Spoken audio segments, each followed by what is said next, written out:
Yo.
Hello, hello. Hello, hello, hello.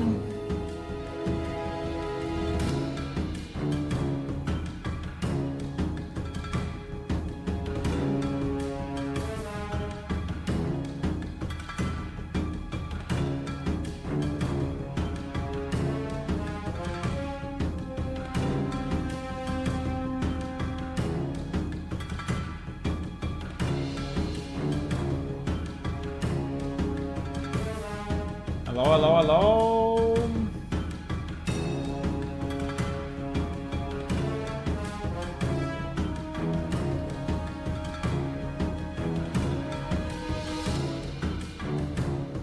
We are starting. We are starting.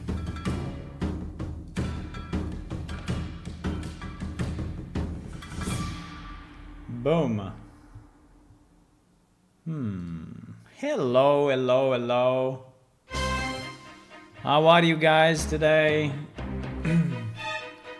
Is stream 1500, believe it or not. Which is an insane number, actually.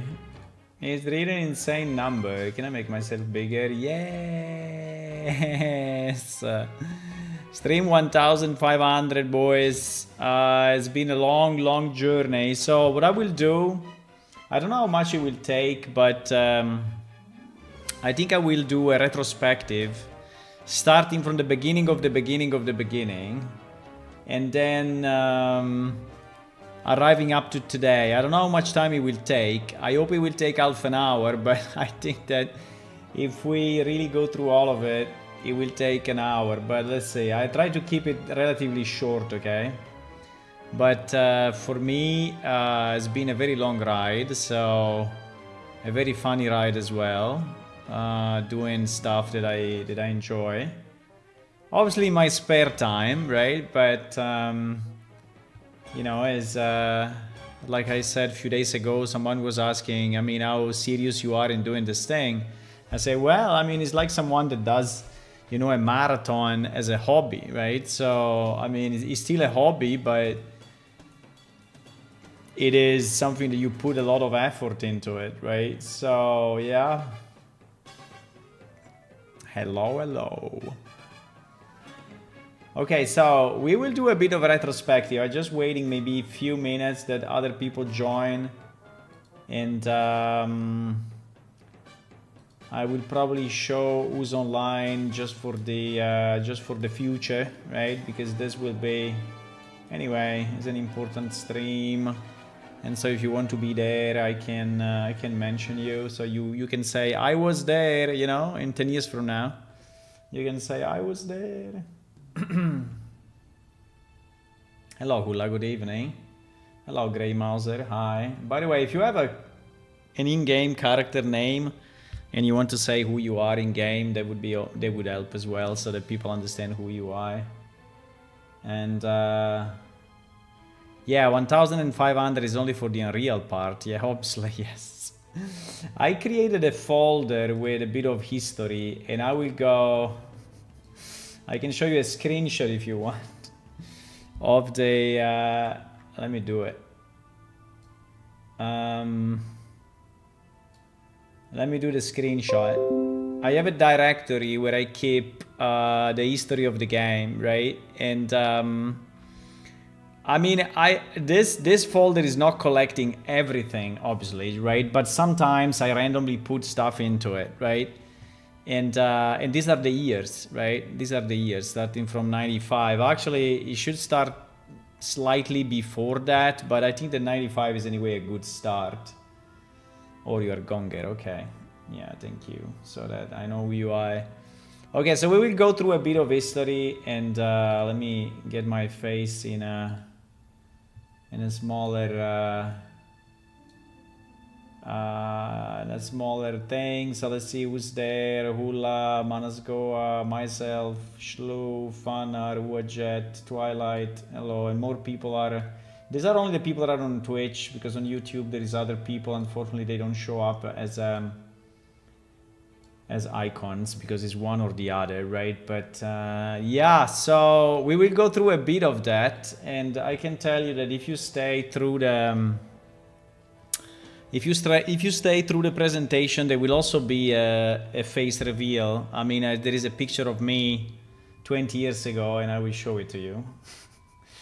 So if you want that, it's not a picture of me today, but anyway, it's a picture of me 20 years ago in a Linux conference where I was speaking about plane shift.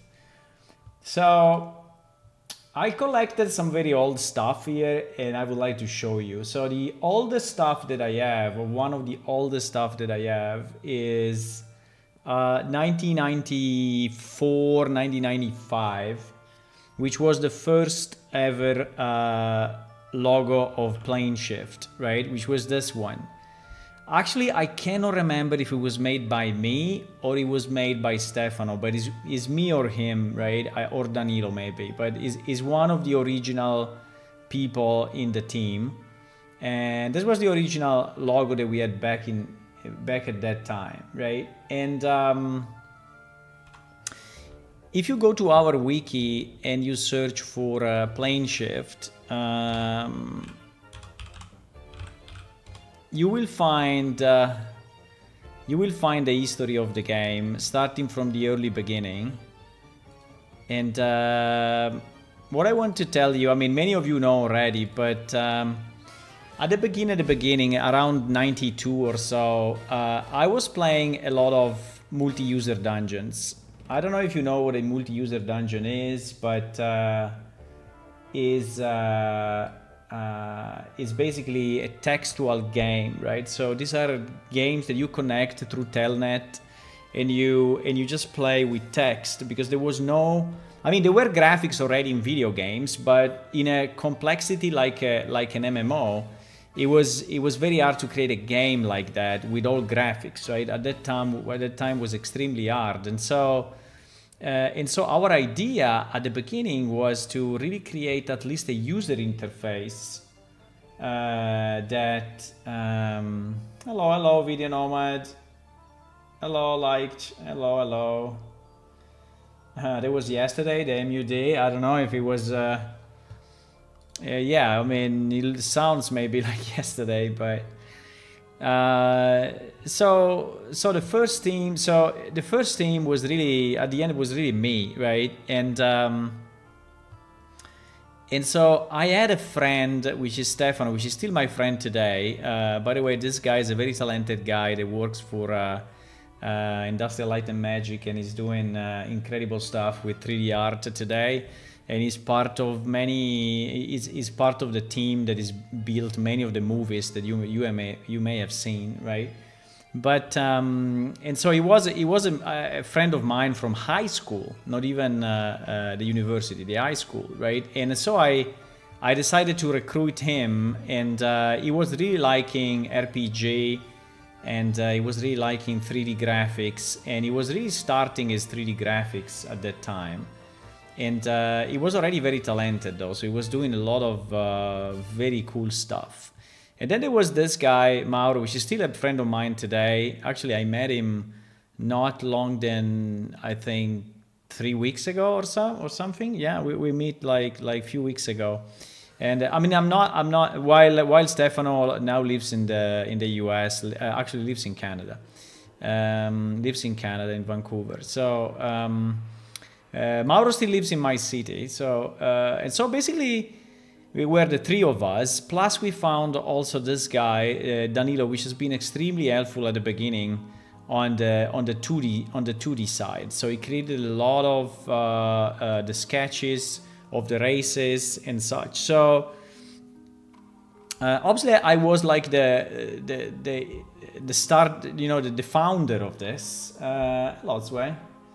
I was like the founder of this, but these people were really doing a lot. Like Mauro created a lot of the setting and the background and the stories, and Stefano really created a lot of the graphics. So at that time, basically what we did, we used a multi-user dungeon engine, and we wanted to put on top graphics, right? This was the idea. So to basically, in fact, if you see here, you see these arrows, these small arrows, because this was forward, backward, left, and right, and this was up and down, right? To be able to move, because the old multi-user dungeon were made in rooms, right? So you were in a room, and then you were moving forward, and you were going in the next room, but it was not a smooth transition, right? It was just a teleport. So you were teleporting from one room to the other, and you were getting an additional description of the room where you were, but you were not getting any graphics. And so our idea was to really have here in the middle a very nice picture of the location, right? So our initial idea was to create a 3D rendered image for every location. Hello, Yoko. Hey, thank you for joining. We are doing a massive retrospective. I don't know how much time it will take, but basically after this you will know pretty much everything. Well, not everything because there is so much more, but a lot about plane shift. You can see here, for example, this thing is the stances, right? So the aggressive, berserker, you know, defensive, fully defensive. This was already there, right? It was already there in the idea, in the original idea. This is where then we created the different stances. And yes, this was the map, actually. This was the map. It was the rooms, right? The rooms. You were moving between rooms. And you were seeing like the temple. This is the main temple. And you had, you could see the description of it, right? And here you could see the characters, right? Your characters.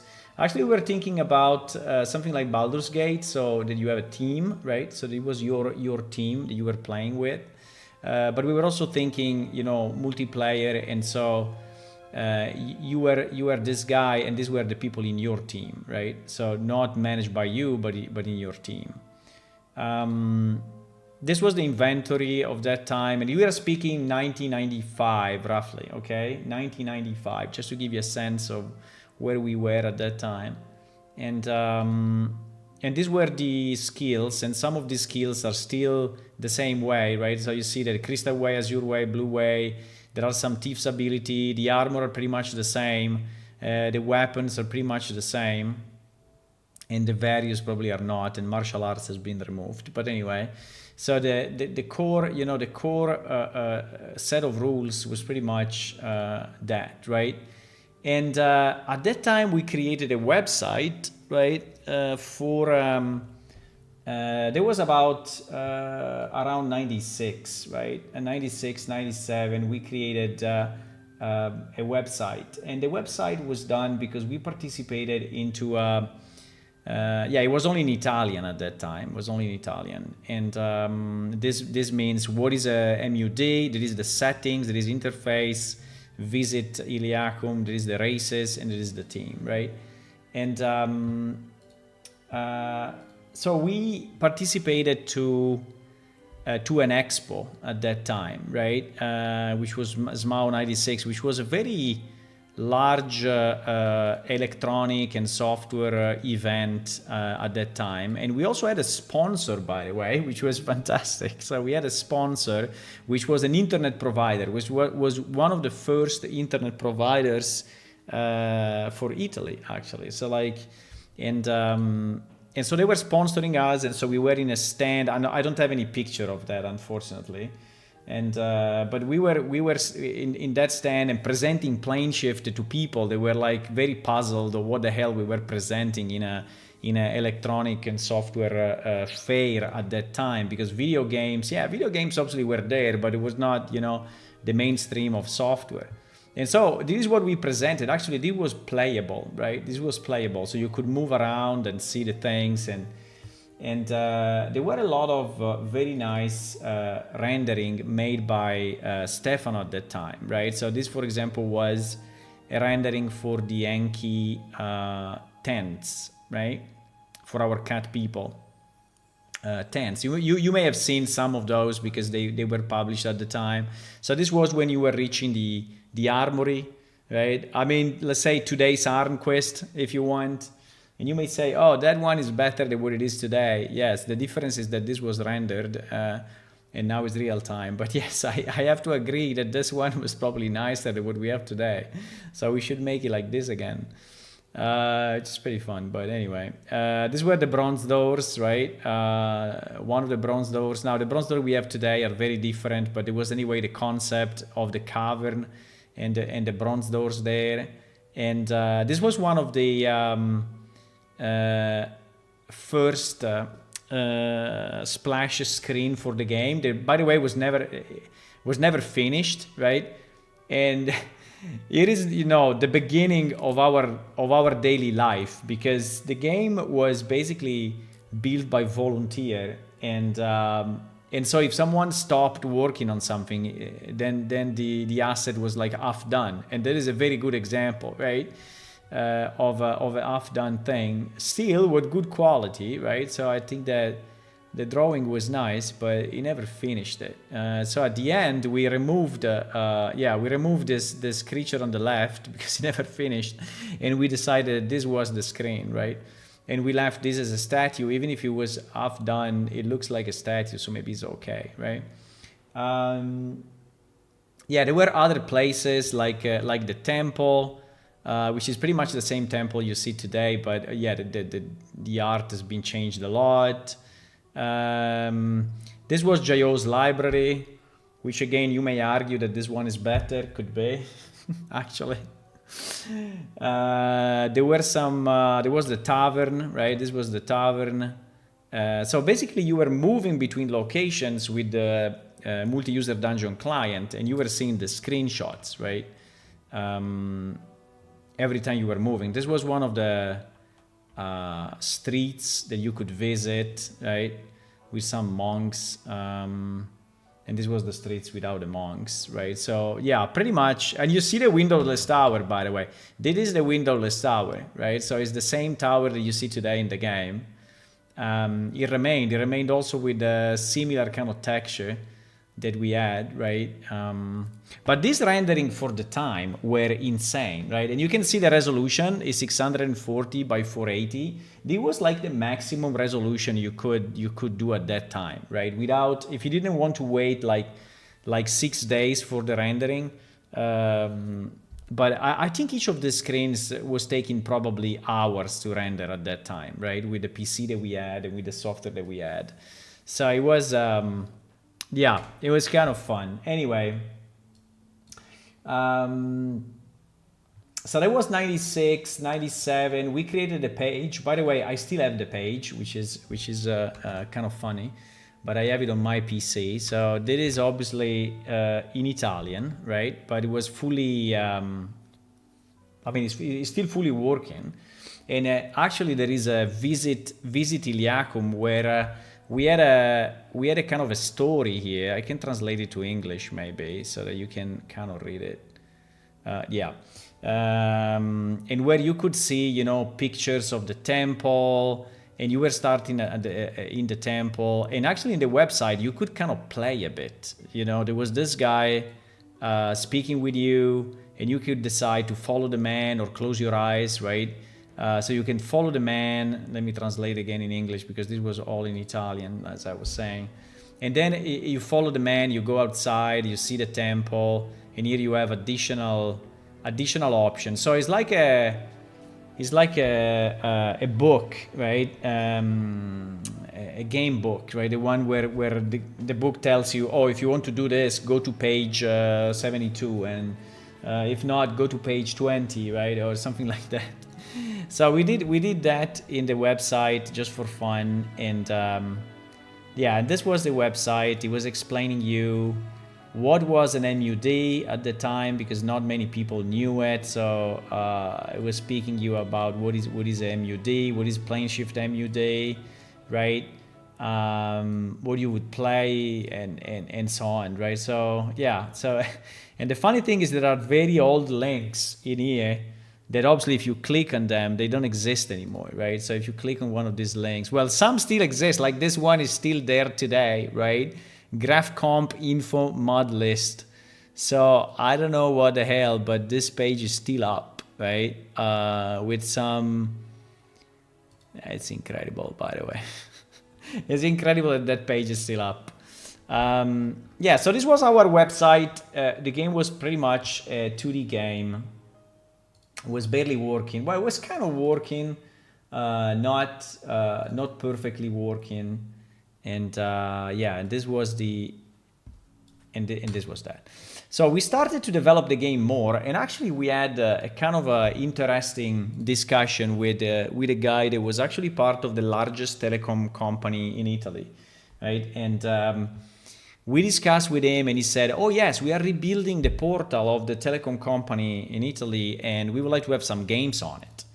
And so what we did, we started to discuss how our game could be featured there. And so and at this point it was still you know, a 2D game, and we discussed, but unfortunately, and this is a really big turning point for the game, because actually that contract would have been an insanely big contract for us, right? So in today's money, probably it would have been, I mean, maybe $1 million or something. So it would have been a huge contract. Obviously, they would not give it to us immediately, right? So I'm sure that they would have staggered it over time and such, but they would have really changed this game completely. Unfortunately, the guy that we knew inside the company was one of the managers left because the company reorganized internally completely.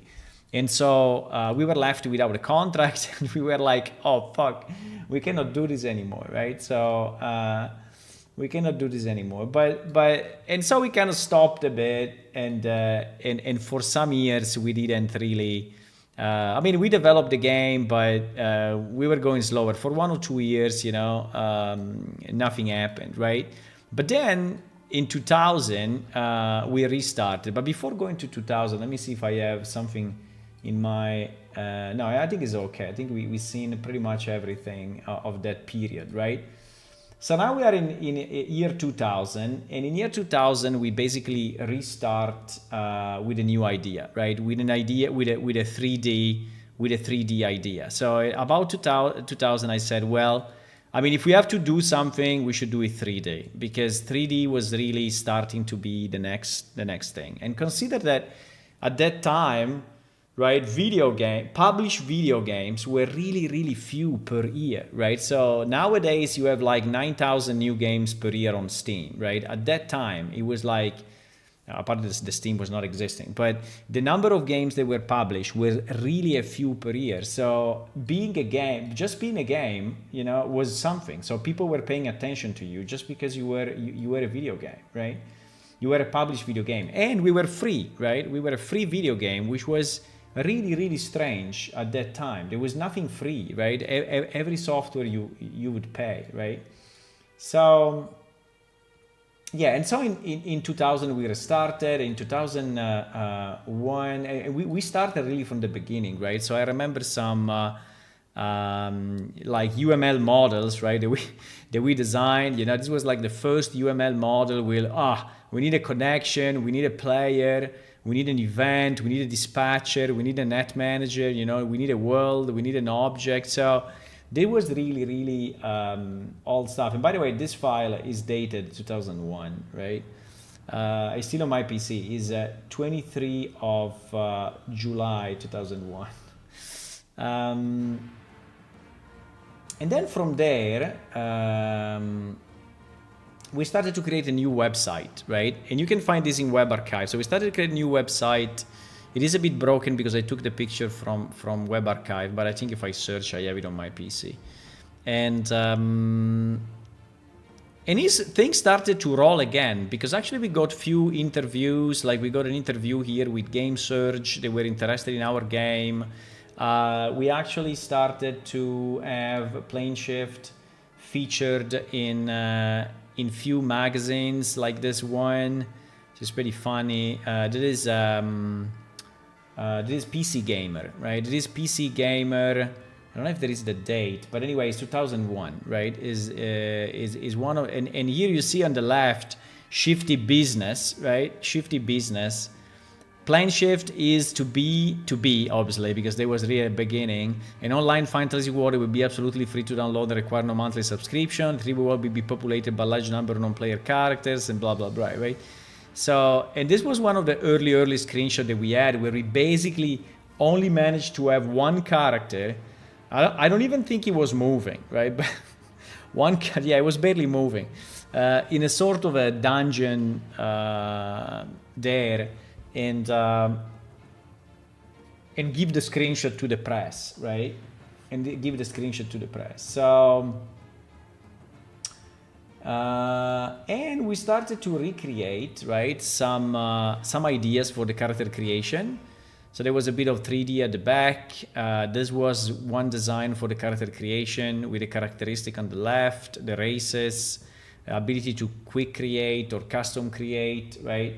And meanwhile, Stefano was creating, 3D rendering of stuff that could be in the world. For example, this one was it's called Dark Rock. It's basically the level, the 7th level, where you have the lake, right, down the stalactite. I don't know if you know our geography, but basically our whole world is inside an empty stalactite, and there is a level where the rain and the rivers form a lake, right? And this in theory is a city that is built on the side of the lake, right? That doesn't exist. I don't know. It will probably exist in the future, but anyway, it's the 7th level. So, GG arriving there one day. But yeah, I was creating these renderings, and we had some interviews here. You see here in the middle, number 5. There is there was yeah, this is kind of funny to see, by the way. So there were some interviews, and there was this guy from a real tournament, PS2. There was this guy from Raven Software. There was this guy from Deus Ex 2. There was this guy from Unreal 2, and there was me from Plane Shift, right? Which was pretty funny because these were real companies, right? These were people that were doing this for real, and we were doing it for fun, right? By the way, let me check this screenshot. What I had in this is the old Netscape, by the way. The PTC was my former company. So I was working at this company. There was Alta Vista at that time, some Java API, right? And then Plane Shift here and Lotus Notes. Yeah, so this was my browser at the time. You see, it was a Netscape browser. Here we are in 2001, pretty much. Meanwhile, Stefano was still cranking out insane renderings. So these are basically the towers that you can see today in the distance in Ojaveda. And these are the towers where the pterosaurs are landing, and these are the elevators, right? So I was creating this super nice rendering, obviously with the resolution of the time, right? So I mean, they are super grainy because this was the best resolution you could get at that time, pretty much, right? And I created a bronze door, I've shown you already. And meanwhile, we also had some artists like Danilo, you see, Danilo Moretti 2001, that actually was designing some of our characters. And he's the guy that designed the Klyros race, right? So he's the guy that invented it. And we gave him, so I gave him, I think, some inputs, and Mauro gave him some input, but pretty much he invented it himself, right? And by the way, this guy is kind of an important guy in the gaming industry, at least in Italy, because he did a lot of stuff. He did a lot of board games in the future, so they all stayed in the field, right? These were some super early renderings of the Lang's Temple, right? I mean, it may not look like Lang's Temple, but this was, and these were renderings. You can see there are renderings because you see the reflection of the lights, which basically was impossible with the 3D technology of the time. So it is, I mean, at least for real time, right? So this was 2001, pretty much. And you may say, how was the game looking? Well, actually, we have screenshots of the game dated 2001, and as you can see, the resolution is extremely small. But anyway, these were the old houses. You see the windowless tower is there. This model, I think, never changed, so I think it's still the original model. You see here some of the houses, right? And this was how it was looking at that time, right? The street, they were extremely flat, as you can see. There was already some fog effect thanks to Crystal Space. So here we were using Crystal Space for 3D, and this was our first release in 3D, and it is still 2001, right? Still 2001. There is a very nice one. Super low resolution, but this was the first player that joined the game. And in fact, this screenshot is called First Player JPEG, right? So this was the... and I was kind of surprised to see him, right? Because I saw a guy joining, and I said, oh my God, that is the first guy that ever joins our game. And I don't know, it was called Team, I think, or something like that. And we were speaking about how to use /who and /collision and /online, I don't know, to know who was online. and he was really the first player. This in theory was an Enki at that time, but we didn't really have a good model for the Enki, and it was this blob of cat thingy, right? Yeah, so that was the first player ever in plane shift. I mean in plane shift 3D. And this was the Jayo's entrance, which you may recognize is very, very, very, very, very similar to today. I think this model pretty much didn't change through the years. Yeah, this was Jayo's library at that time, which now is slightly different, but is also very similar. That poster is there. Consider all the texture have been upgraded now. But I would say that these shelves, right, the 3D of the shelves are pretty much identical today. That is the stair that goes up to Jayo's, and there is Jayo's upside, which is pretty much the same. There is a view. Oh my god, the screenshot is super small. The screenshot is 400 by 300, right? This was a view of the city from the top. Some of these buildings are still there, but obviously the geography is really different now. There are some people speaking here. Alcapalia, I don't know. Maybe some of you are still there. And this was the one that we used with the press at the early beginning, right? Yeah, this was other people connected, right? The first people connected with two dwarfs and a Diaboli. And I cannot really read the name Eliam. But I guess that some of these people are still around, believe it or not. Some of these people are still with us and lurking in the shadows. Yeah. Okay, so this was 2001. This was already better, right? This was the Temple of Langs at that time, with also some particle effects. So we were using heavily Crystal Space, which is a 3D engine that was fully open source, and we also contributed a lot to the engine at that time. And yeah, that was 2001. 2002 was also an important year for us because let me open up this one, which may be fun.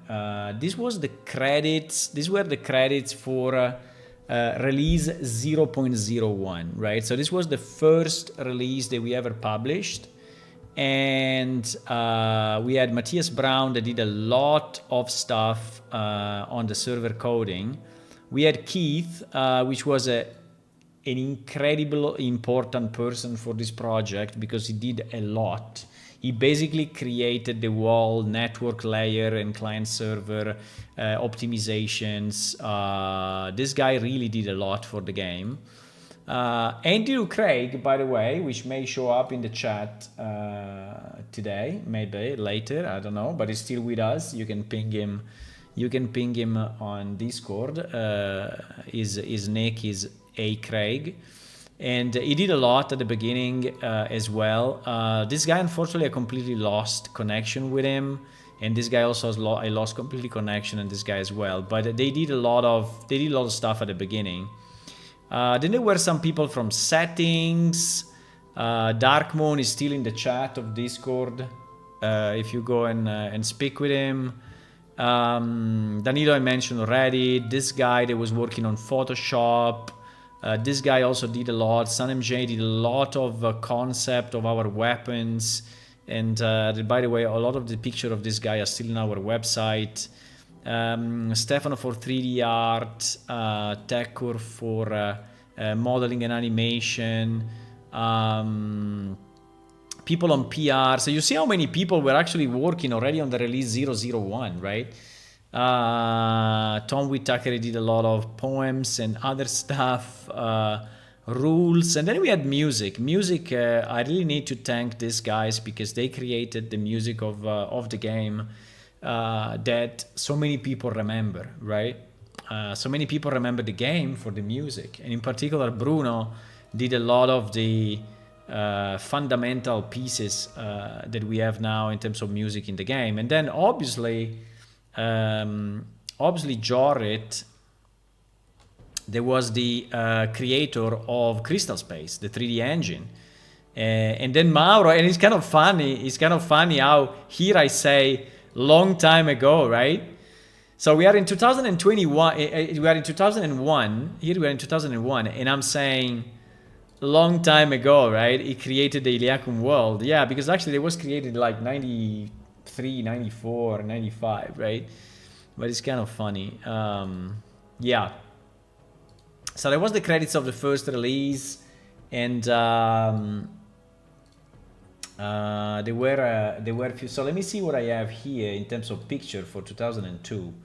Yes, these were some tests, just some tests where things were going very bad. This was the export from 3ds Max at that time, and we were trying to export the models, and nothing was working. Here we were featured on this magazine. Unfortunately, I don't have the pages, but I know that I saved it because actually we were featured into that. We actually got a game award on Happy Penguin. It was a kind of a Linux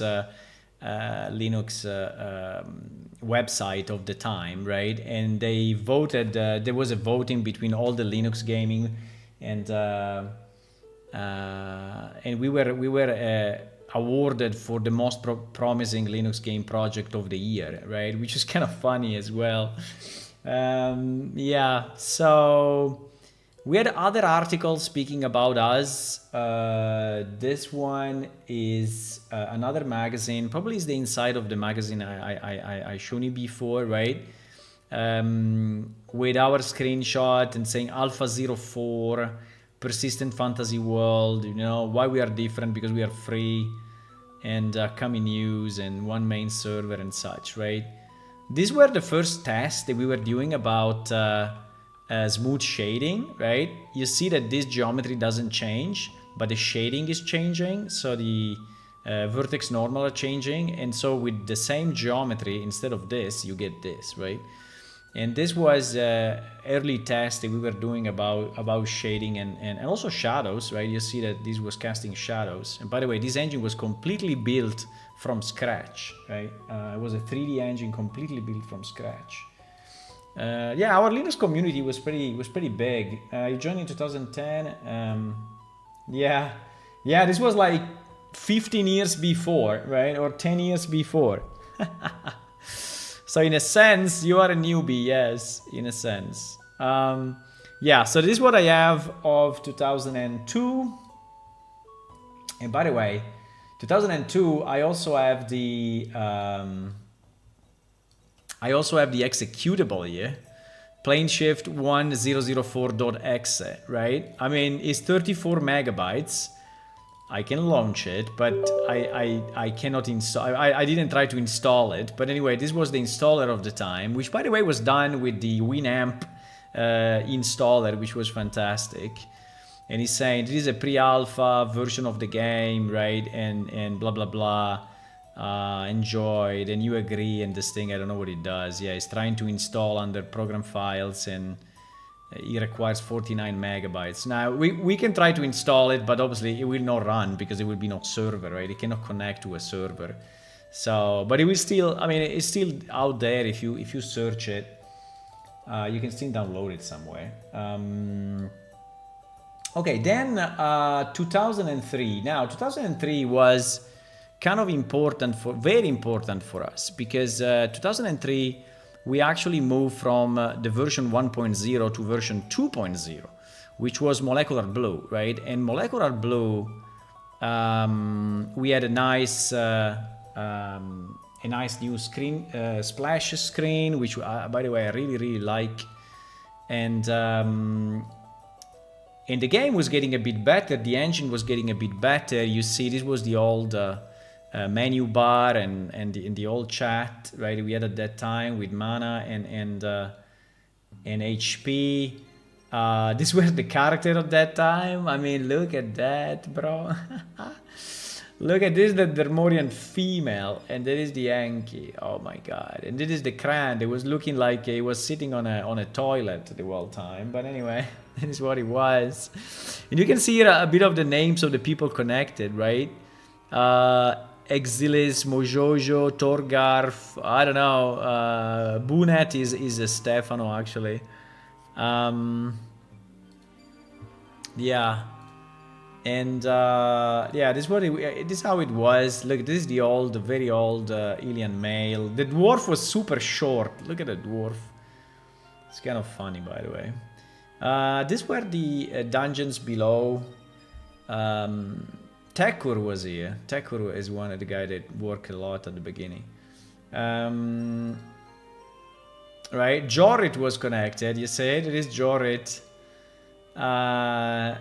Someone is saying still making spasmatic movement. What it could be? Magic? Probably most likely bugs. So Jorit was in the game and testing our game. We were actually one of the biggest game for their 3D engine, pretty much, right? So this was the tavern, which is very, very similar. By the way, these chairs are pretty much identical today, and these tables are identical today. The only difference is that the texture have been upgraded, but all the texture have been upgraded, but pretty much the models are as they are. There was Jayo's back in the days, and this was the Lang's Temple, and that's it, I guess. So this was Molecular Blue. Now, for Molecular Blue, we had some coverage again on the on papers like SourceForge selected Crystal Space 3D as the project of the month. This is a picture of Jorit and Eric, which are the two main guys that worked on the 3D engine that we were using. And they mention Plane Shift. There is also a screenshot. It's very, very dark, but anyway, there is a screenshot of Plane Shift. They mention us and the importance of our game for their engine, which is pretty cool. And we had yeah, and this pretty much was Molecular Blue, right? Molecular Blue went through a number of releases from 02 to 010, 00010, right? But pretty much was adding new stuff, adding new locations. Yeah, this was 2003 released and obviously made in 2002. Then after that, we arrive at 2004. Now, 2004 is a very important date because we actually decided to incorporate the company. So that is the actual certificate of incorporation of the company Atomic Blue, which is a fully non-profit company, right? We incorporated in Texas. This was December. I had to go there physically, right? So I was there together with Keith, and we created the company. And the reason to create a company was just to protect our asset, right? Because you cannot just make a game and just forget that there's a legal aspect to it, right? And so we decided to create this company, and it took a bit of effort for sure, but was kind of interesting. And then this one, what is it? There's another document that I put there. Yes, there is an interesting document. CSC, which is still a company today, is a very large consulting company. Did a paper at that time on open source, right? And open source for business. And incredibly enough, they mentioned Plane Shift in their study as I don't remember at which page is it, but I think we can just search, right? So they were speaking about Apache, and there are 14 matches, yes. So here they are speaking about Plane Shift and what we were doing and all of that, and there were pictures of our game. And it was kind of fun because this was, more of a business paper, but open source was really interesting at that time, right? And also companies were starting to look at it with some suspicion, I would say, but they were definitely looking at that.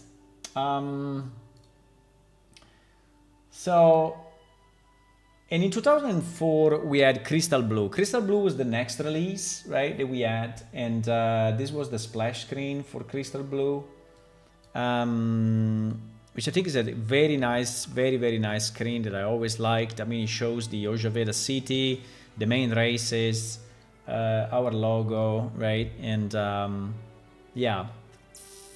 And meanwhile, I was obviously working a normal job, right? I was actually working a fairly complex job during these years. I was responsible for already, I think if it was 2004, yeah, I was already a manager, already responsible of a team of people in my normal work, and I was ramping up my career, and so I was working on this basically during the night, right? During the evenings, during the night, during the weekend when I was not traveling. And yeah, we were starting to analyze the network, trying to understand how much bandwidth our game was consuming, and because the biggest problem at that time was bandwidth, right? So we really had a problem with bandwidth, and so we were analyzing stuff, and you see, this is 2004 in December. The game was looking like this at that point. So we added new areas, we improved it. You see that the UI start to be a bit nicer, right? With these golden icons. This was the chat at that time. This was the shortcut bar. This was the city. I was looking still with the old houses. It was some of the path, right, between the cities. This was the magic shop, which, by the way, was one of the first things that was created in the new version in Crystal Blue. Hello, Mr. Fantastic. Hi. And yeah, that's pretty much what I wanted to show you. Yeah, there were some other magazines, like there was a PCG article on us, which was kind of fun. There was someone already cheating in the game. So actually I have a cheating page that someone created, right? Someone created a cheating in Molecular Blue, and there was a guy that was trying to cheat in Molecular Blue. It was not even Crystal Blue, right? Where they were basically able to see items highlighted. They were able to remove, to add text on top of the stuff that you should find, right? Like there, Ruby Crystal, Ruby Crystal. They were able to remove buildings. They were able to go through buildings as well, you know, lag jumping, strafe running. So there were people that were trying to break the game, right? Maybe, yeah, also in this way, adding object you could step on with collision. They were able to remove parts of the city, like there is a fence that is blocking your way. They were removing it on their client and just going through, right? And things like that. So I don't remember who did this. Nilaya did this. And he's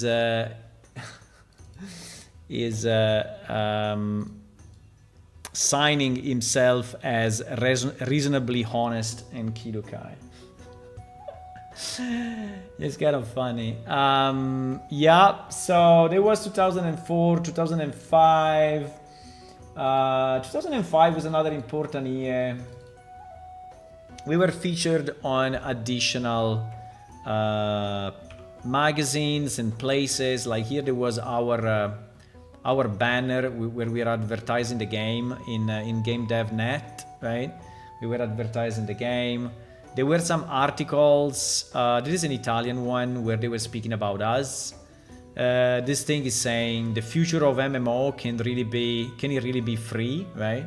So this was like when nothing was free, right? So having a game that was free was so weird, and so the people were discussing about it. They were saying, "What the hell, a free MMO? What do you mean, right? Why you do it free?" So yeah. Okay, there is a picture of me. Actually, I am this guy that you see here with a tie. So I was all dressed up for the guy on the right, this guy. It was in a Linux conference, which was a fairly important Linux conference, actually, and where there was a lot of business going on, but I had the chance to present PlaneShift to them, right? And so in that conference, I presented Plane. This was May 2005, right? With our nice PowerPoint presentation. Sorry, it is in Italian. I think I have also the English version. But anyway, we were giving some screenshot explaining what is it. There are some, you know, EverQuest, World of Warcraft, Dark Age of Camelot at that time. They were the reference, right? And some of them were still starting, right? But there was a bit about the team. And there is a very old picture that I really like where there was, you know, the location of all the developers across the world, right? We had one in New Zealand, by the way.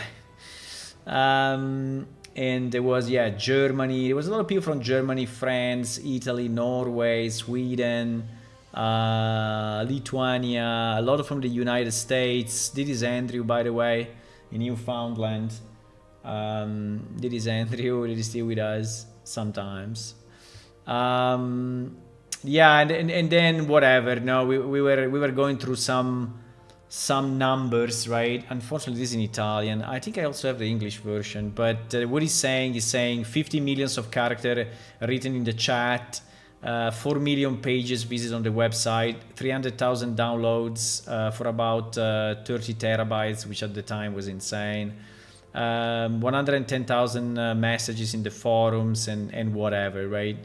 90 alpha testers, 180 prospects, right? Around 40 people. So, and here we were speaking about the architecture of the server, but okay, I don't want to go through all of that. Maybe this one, but this one is the architecture. So with the different managers that we have and how we were handling the network. Consider that the network was completely handmade, right? So by Keith, by the way, that is the guy that I was telling you before. So the network was completely handmade, which is insane, right? If you think about it now. So we were presenting there. We were presenting the usage, you know, the CPU usage. Consider this machine as 1 gigabyte of RAM, right? As you can see, it has 1 gigabyte of RAM. This machine. And this was our main server, right, with 1 gigabyte of RAM, and it was actually using only 199, and was using 10% CPU, right? Because yeah, the server was extremely optimized. So it was like we were packing every message and the bytes in an insane way, right? And team started playing. Because yeah, only technical monitor back then. Under Linux brightness was still some issue. Yeah, I mean lights was, and there were also people making some, starting to make some comics about Plane Shift. I don't remember exactly this one. What was it? But anyway, someone started to make like comic strips, you know, of the game. And yeah, we started to be very popular. So in 2006, I have some screenshot. We are moving to 2006, and in 2006 there were people making, starting to make videos. We were present on YouTube. YouTube was popular, but still not super popular. I mean, it was kind of popular, but not really probably the way it is today, for sure. Let me see if I can show you this. Yeah, this was a video that you can still find on YouTube. It is dated 2006, right? And you can see a bit of the game. There was a Evil Ways of Santana as a background, but yeah, and this was here. You can see the game in action at that time, right? You see the movement were very bulky. Yeah, this is the underground, right? At that time, look at the resolution, but the resolution is also because the video resolution is super low. Anyway, the Windowless Tower, the Magic Shop, some people here posting for taking a picture, and yeah, and some jumps. I think it's jumping down. There is like a dwarf running around. And yeah, this what was it at that time. I think this is gonna take way more than the time I expected it to take, but it's fine. I don't care. I have time if you want to stay. Yeah, these were all the monsters and such, and this was a view on the on the underground again. But yeah, so there were videos appearing, and there was people playing Plane Shift on weird hardware. I have this picture which I kept. So that is the keyboard of the guy. I don't know if it's some of you. If it's some of you, let me know. Because I don't know who was this, but this is a keyboard, as you can see. It is a normal monitor, and this guy had a huge monitor in front of him, and he was playing Plane Shift on it, right? And he sent me the picture. So it's very funny. You can see some names here, by the way. Carrie, Nectar. You can see some names here of the people that were playing at that time. Also, our UI was completely configurable. So you see, this is actually a skin that was on top of. Now, I want to put that into the new game as well. I want you to be able to skin the game, right? That would be very, very nice. Was this one, which is kind of funny, with the McDonald's on top. I mean, I don't know how they did it, but I think it was in 3D, right? So I think that someone substituted probably one element and put the McDonald's on top of that. It's kind of funny. There were big Halloween events. So these are all players, actually, that we were transforming into monsters for Halloween, right? And yeah, and we were mentioning few, like this was GameStar. Yeah, we were mentioning here on the bottom right, Plane Shift. It was a German magazine speaking about us. Yeah, pretty much. This was 2006. I just want to show you something of 2006, which is this chart, right? Which is pretty impressive. And there is another one that is even more people. So there is a chart of the players online during a day, right? It is a day. And so in the midday, we had 120 players connected online, right? And the minimum was like 20, 30 players around here, right? So there were peak of 100 players. I have another one, which is of the next year, I think 2007. Yeah, I think it's this one. So in 2007, where actually the peaks were even higher, right? So you see here we had peaks of 220 players online. And consider at this time, we were already having probably something like 300,000, 400,000 registered account at that time, right? So there are a lot of other statistics here, like player online and by month, by year, by whatever. These were some screenshots, like wallpapers, how many goods were sold at the time. There was an auction house, so people were auctioning. So these were all players, right? There was an auction in the game. And people auctioning for a specific house. That is me, by the way, with the same skin of today. And maybe some of you are in this crowd. I don't know, could be. Yeah, this is another picture of the same event, right? This is dated 2007. 2007, then 2008. 2008 was also a massive year for us because we have been invited. Thank you to another Andrew, actually Andrew Dye, that is, he developed some of our engine stuff, right? He was working at Google, so was one of the guys that left Plane Shift and went to Google. I think he made a good choice. And hello, Delita. Used to be Darmir. Okay, hello. Welcome. We are going through a giant, massive retrospective of what happened since 1992 to today, right? And it's taken some time. So this video was actually Keith, which is one of the main engine developer, and actually this is Andrew Day that collaborated with us for quite some time. I mean, not many years, but anyway, a few years for sure. They was actually presenting in a Google talk, right? In the Google headquarters, because Google had talks for their employees regularly, right? And they publish it on the web. I think if you search YouTube, you can find it, right? And so he invited Keith to speak. I'm glad to be here today. let me just move forward. There is Keith that is actually presenting our game, and I think he's also using at the beginning. There is a bit of a trailer or something. Let me see. Yeah. I'm glad to be here today. No, I think he's playing it later, but it's basically explaining what is plane shift, you know. I will skip, I mean, it's 1 hour and a half or whatever, it's 1 hour, so he's speaking about the beginning, that was made by me and started whatever, and different, some numbers, like 62 coders, they committed code during the projects, right? 400k lines of C++ code.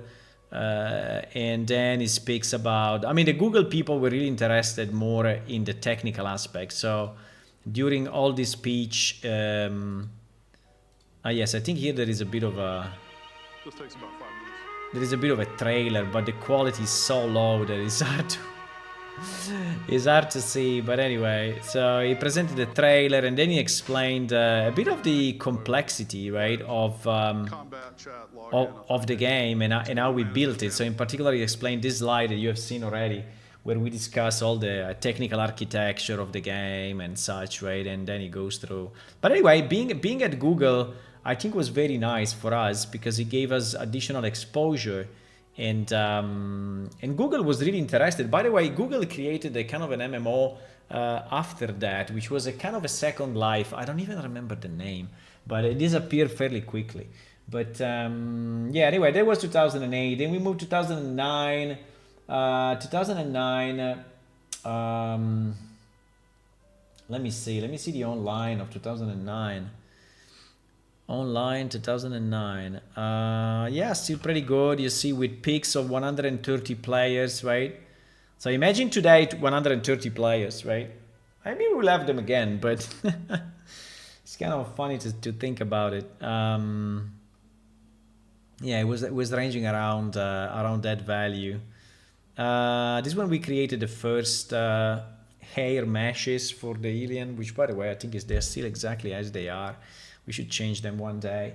And then I have some additional movies of the time where we were showing all the different characters, but I think it's too long to show you. But anyway, here there is like all the monsters in the game at that time, right? And all the characters, but who cares? Anyway, yup. So then what? 2010, it was, by the way, meanwhile, we were upgrading release to release, right? So 2004 was Crystal Blue, 2008 was Steel Blue, and 2009 was Arcane Chrysalis. So these were all the releases, and every release was a really major milestone in terms of adding new stuff. So 2010, what do I have? I have some download statistics of 2010. Yeah. So we were using torrents because we couldn't really host the game on a website. I remember that our ISP called me saying that it was impossible that we were using so much bandwidth, right? And it was a very large ISP, but they had to shut down our website because they were not prepared to the amount of downloads that people were doing, right? So we were speaking terabytes, right? You see like 4,000 downloads, 3,000 downloads. We were speaking terabytes of downloads in that time, and there was a lot, right? For that time was a lot. There is an improvement. I don't know if it's an improvement for real. It looks similar to me, but anyway, it's slightly smooth. The year. Okay, the year is slightly smoother. But anyway, we were doing some improvement to the characters and such. We have some statistics. What are these statistics? Accounts over time, retention. Yes, I was creating a lot of statistics back then to understand how our players were actually distributed. I hope there is no sensitive information. There should not be. Yeah, like the accounts over time. This is number of accounts created. So you see in 2004 there were like 10,000.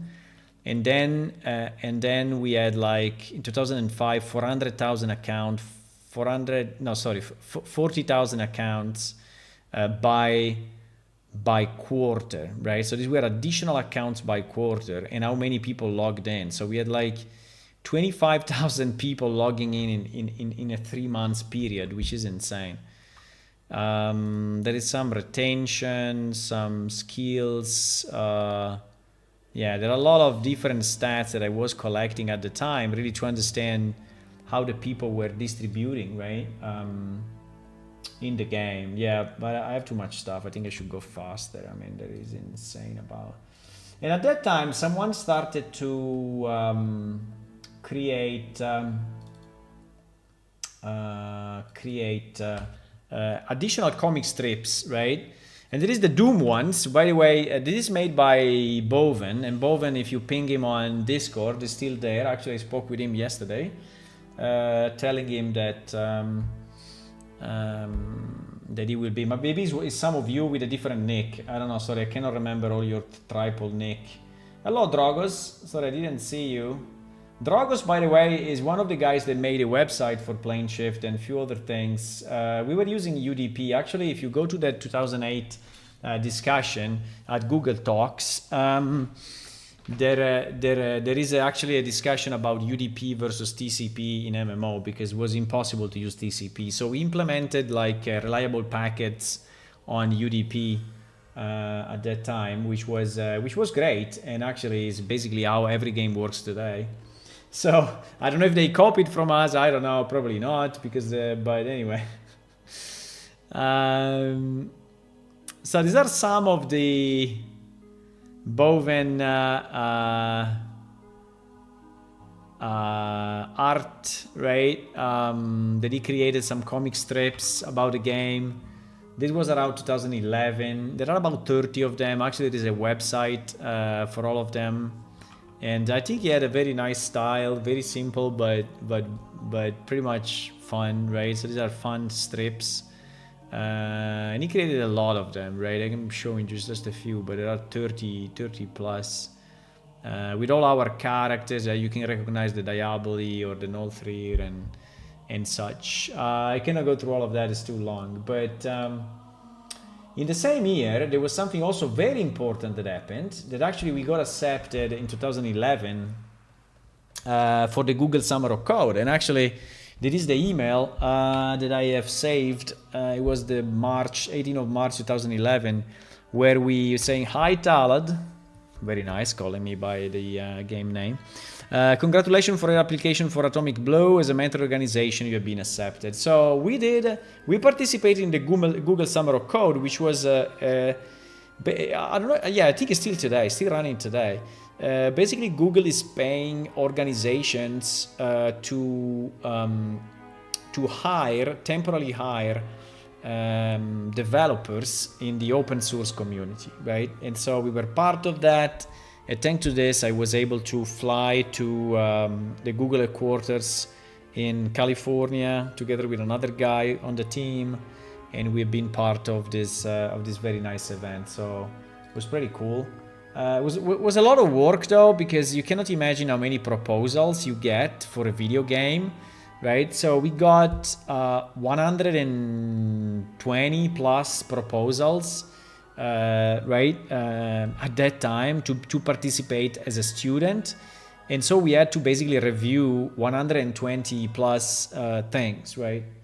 And this was mostly me doing this, right? So, and again, I have a regular job. I had a regular job at that time, and it was also not a very simple regular job. So, but I managed, I don't know, somehow to do that as well. We created a trailer in 2011. I think it was a new trailer that we created. You can see here, this is on YouTube 14 years ago. And there was the Atomic Blue new logo.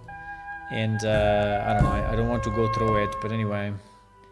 It was showing a bit of the characters. You see that now the quality of the graphics are definitely better, right, than what you have seen in the previous years. So here we start to be a bit closer, right, to today. But still, there were the old houses. There is the Lungs Dungeon. I think the lights were pretty good, by the way, entering Crystal Space, right? There were a lot of. This is some of you that posed for the for the screen. This is the old blacksmith. Yeah, there were some people fighting just for the trailer. I mean, movement has always been a problem in our game, right? And movement and combat. We never had a good combat system. We still don't have a good combat system today because it's very hard. It's very hard to do. But anyway, yeah, this was the trailer. So we go 2012. What do I have in 2012? I have more online loads. Yeah, 2012 you see is already reducing a bit. So I think our golden age was really 2006, 2010, right? And then here was already going lower. So we had peaks of like 80 players, which is still a lot, right? But it was definitely not growing anymore. So at this time there were significant other games, significant other games popping up, right? There is an interesting one. This was in again in 2012, year 2012, right? And this was the distribution by age, at least the distribution that the people declared when they submit when they create the account, right? So it may be completely fake, but usually people don't put it or avoid putting the number or usually. But anyway, this was the distribution, right? This was the distribution. So the largest was like 22 to 26. There was a male. I mean, I think that all the no given is probably mostly male, but there were some females for sure in the game. I'm pretty sure. I think there was a good presence of females because I remember also some of the forum posts and drawings and stuff that they were doing. And this was the geography split, right, of the time. So you see largely USA, that is USA, 31%. And then Germany definitely big one, and not given, yeah, people saying didn't declare where they were. But anyway, this was the distribution at that time. So pretty much from any place in the world or many places in the world, right? And yeah, then we go, I don't know, 2013. What do I have in 2013? I have no idea. Defects, what is this? I don't know, I have a screenshot 2013, I don't know, what is it? Open source defect density. Yes, here we use some tools to actually analyze the quality of our code, right? And so we gave this, all our code base, there was 520 lines, 520,000 lines of code. And this tool was analyzing the defects, right? Then 2014 we introduced the new combat system. I mean, it was just a different combat system, and basically we were working on queue of attacks, right? Queue of attacks. So where you were able to queue a number of special moves, and then your character was executing those special moves, right? And you could also put them in the I don't have much between 2014 and 2017. I think the reason is that pretty much between 2014 and 17, the game kind of stopped. So I was busy with other stuff, and we were releasing new updates for the current release, but the game was going down, right? So the number of players was going down very quickly, and tons of games were coming out, tons of free games were coming out, and basically it was impossible to compete anymore. The quality of the games started to become insane, and we couldn't keep up, right? We really couldn't keep up. So we added some new bosses thanks to Eonwind, and we added some new quests, new monster, but pretty much this was going flat, right? In 17, we added new bosses, new training dummies, and then we started to do some work with Unreal Engine. So this was January 2017, and we started to do some prototypes in Unreal Engine. And actually, I have Crystal Hunt, which was the one game that is still working. If you want, I can give it to you, but I think you can find it on our website somewhere. was called My Project 2, because actually it was the second project I made with Unreal. And yep, there is Crystal Hunt. So you have your instructions where you have to run around, search for crystals, and search for specific crystals. And this one only give you points, but the other one also give you a boost in speed. And yeah, this was the game. Well, was a kind of a simple game that we made in a Unreal Engine, where you have to go around and catch these crystals. And when you catch a crystal, your speed increases, and not only your speed increases, but also the ability to jump. So if you get a lot of these crystals in a sequence, you can then jump fairly high, right? All depends on the speed. But anyway, we made this simple, stupid video game, right? And it was the first test in a Unreal Engine. And this is how the city was looking at that time, right? And how the grass was looking at that time. Yeah. Okay.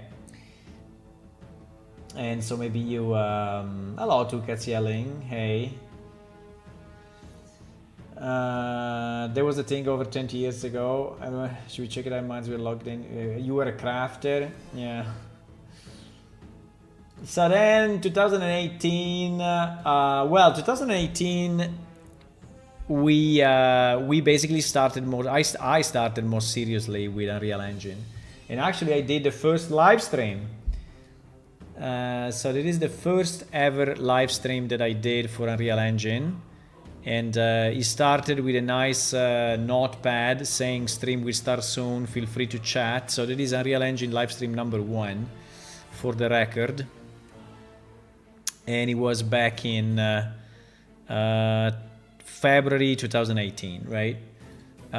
So here I was like working on the basics of the game, porting all the old code, converting the old code, and the character creation and the character selection were still the old ones, right? With the, like this was the old login, and yeah, and anyway.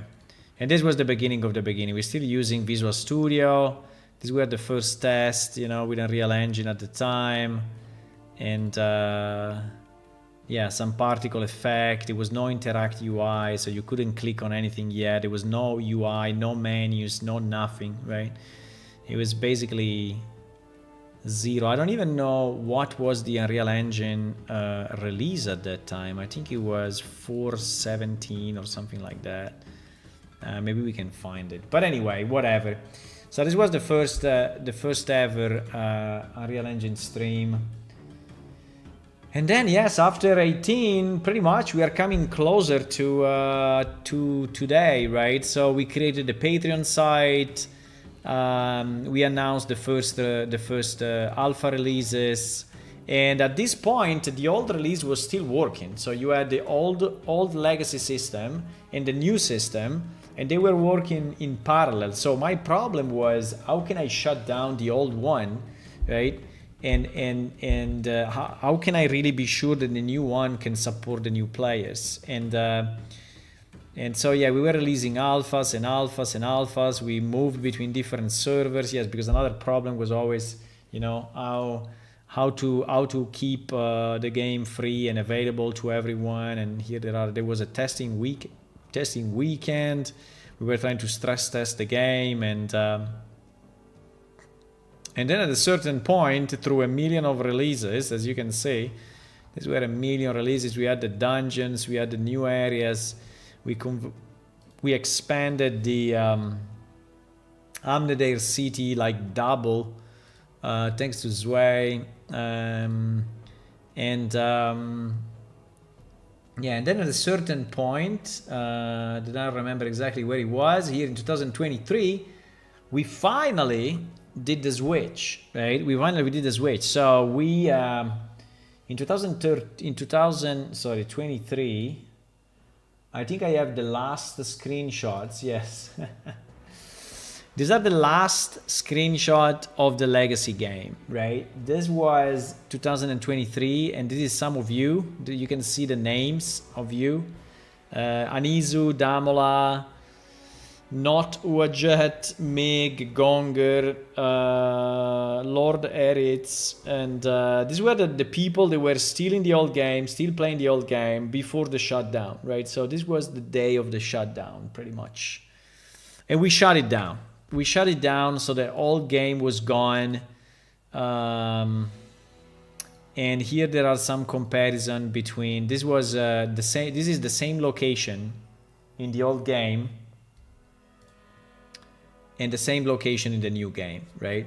As you can see, there is quite a difference, right? And it's quite a difference. If you look at the tree, if you look at the grass, if you look at the rocks, right? So that is the difference between old and new. This was in 2023, yeah. And this is also the old game, and that is the same in the new game. I mean, better lights, better trees, better everything, pretty much.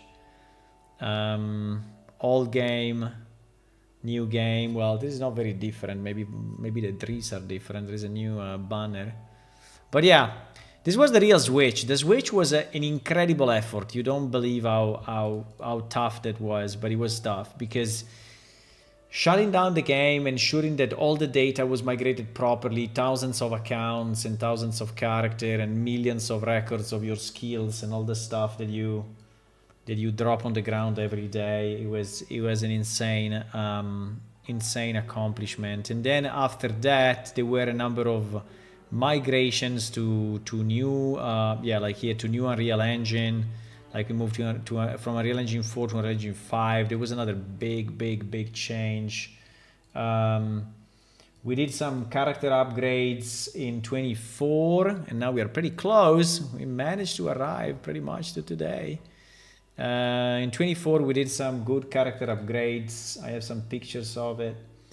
And yeah, like this is the old one, this is the new one. Here the face is a bit flat, I don't know why. But anyway, if you look at the boobs, if you look at the shoulder, if you look at the everything that is round, right, here is a square, right, it is a triangle, and here is more round. So we increased by 5 times pretty much the resolution of the characters. Well, yeah, between three times and 5 times, right? We increased that. So this is the old one, this is the new one. There is the old one, there is the new one. We also increased, we improved the textures. There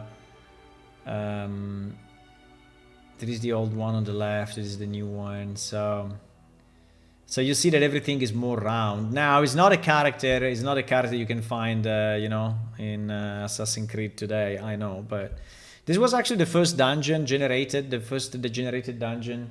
There was, when was that? Let me see the date. First generated dungeon was January 24, right? That is obviously the top view. These are more comparison between old and new. Then some of you tested Plane Shift on the Steam Deck. And actually it works on the Steam Deck, which is pretty cool to see, by the way. To see it working there. And it was 2024. Then what do I have in 2025? I don't even know. 2025. Oh, we have a new pet. Okay, there's this little guy there. We have a new pet. I mean, it basically is a new skin for an existing pet, right? And this was some of you participating to the event of the new pet. And pretty much that's it. So we arrive to today. Wow. Oh my god. Yeah, so that's basically nearly 30 years, right? Nearly 30 years. I mean, it took me what, 1 hour and a half? Okay, GG. Yeah, and that's done. And maybe I can show you what I'm doing. What are a bit about the future, right? What are the new features in the new client? But what I'm working on, this large new building, which is actually a Guildhall building. It looks like a person, but in reality it's a building. So you enter from here, and then you go inside here, and you have all the stairs that bring you up, or stairs that bring you down. And then if you go down up these different levels, you know, you have areas where you can actually go out. Like here we are out from the left arm. And then if you go up again, you can basically exit from the front of the helmet, right? And this here that you will have new quest, new NPC, new stuff to do. And I was actually working on the door, right? On the door that we have to place in this location. Yeah, that's it, guys. So that is the story from the beginning to today. And I have to say, if you have any questions or anything you want to ask me, please go on. What I can say is that making this game has been extremely complex but extremely fun. It's been done completely on my spare time, so meaning, you know, evenings and like 2 hours a day, 3 hours a day. I mean, sometimes even 10 hours a day, like during the holidays maybe. But there's been an incredible journey through the years, and he had a lot of up and downs. Like now you may say that we are like in a down moment because we don't have a lot of players, and the game, obviously, if you compare it to any game that you can find on the internet today, I don't know, Dune Awakening. Okay, so if you look at any screens or videos, you know, obviously the games today are insane. So this is a quality that for us is basically unreachable, right? Because these teams are teams of hundreds of people, and these are teams of people that are dedicated, you know, like, you know, for maybe 4 or 5 years full time, right? So is extreme. But I know that people compare our game to these games when they play for the first time, and I understand that you just, you know, I mean, it's just a game, right? At the end, it's just a game. So you may say, oh, why your game is so bad? Well, my game is bad because, you know, when you have to model this thing, you have to go in this mode, right? And then you have to move every single vertex manually, right? And you have to sculpt this thing manually, right? And you have to sculpt all the inside manually, and there is no other solution. Maybe in the future AI will do it all automatically for us, but at the moment, every pixel, you know, and every surface and every corner and every angle that you see in the freaking game has been touched by hand, right? By someone. So it's like if you see a medieval city and you think that it's been built manually by someone, right? Every freaking rock, right? And for us it's the same. So, and it's the same for every sound, for every, you know, for every music, for everything.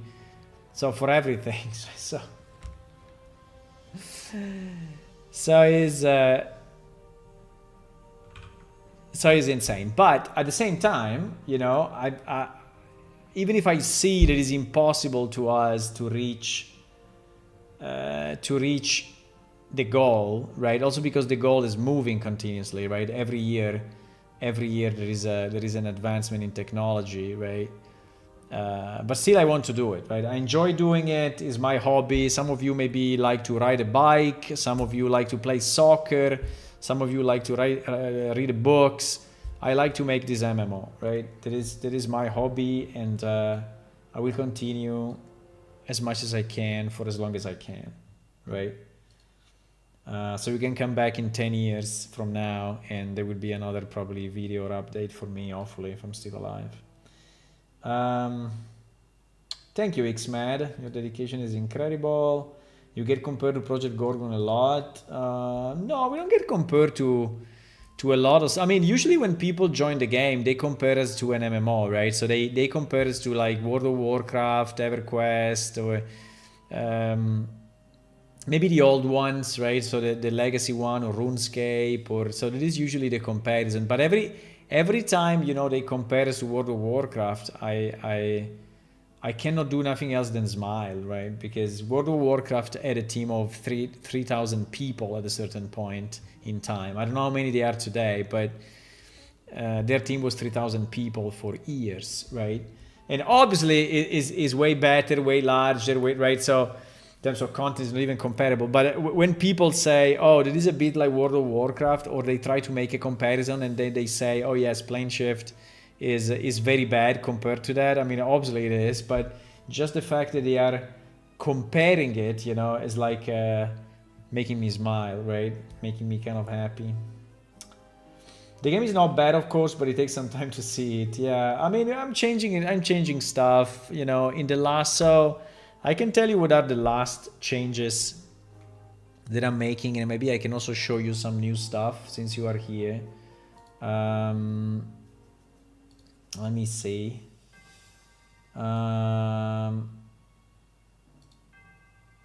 So I can show you this guy. I can show you, let me show something new if I find it. I probably have to take screenshots from what?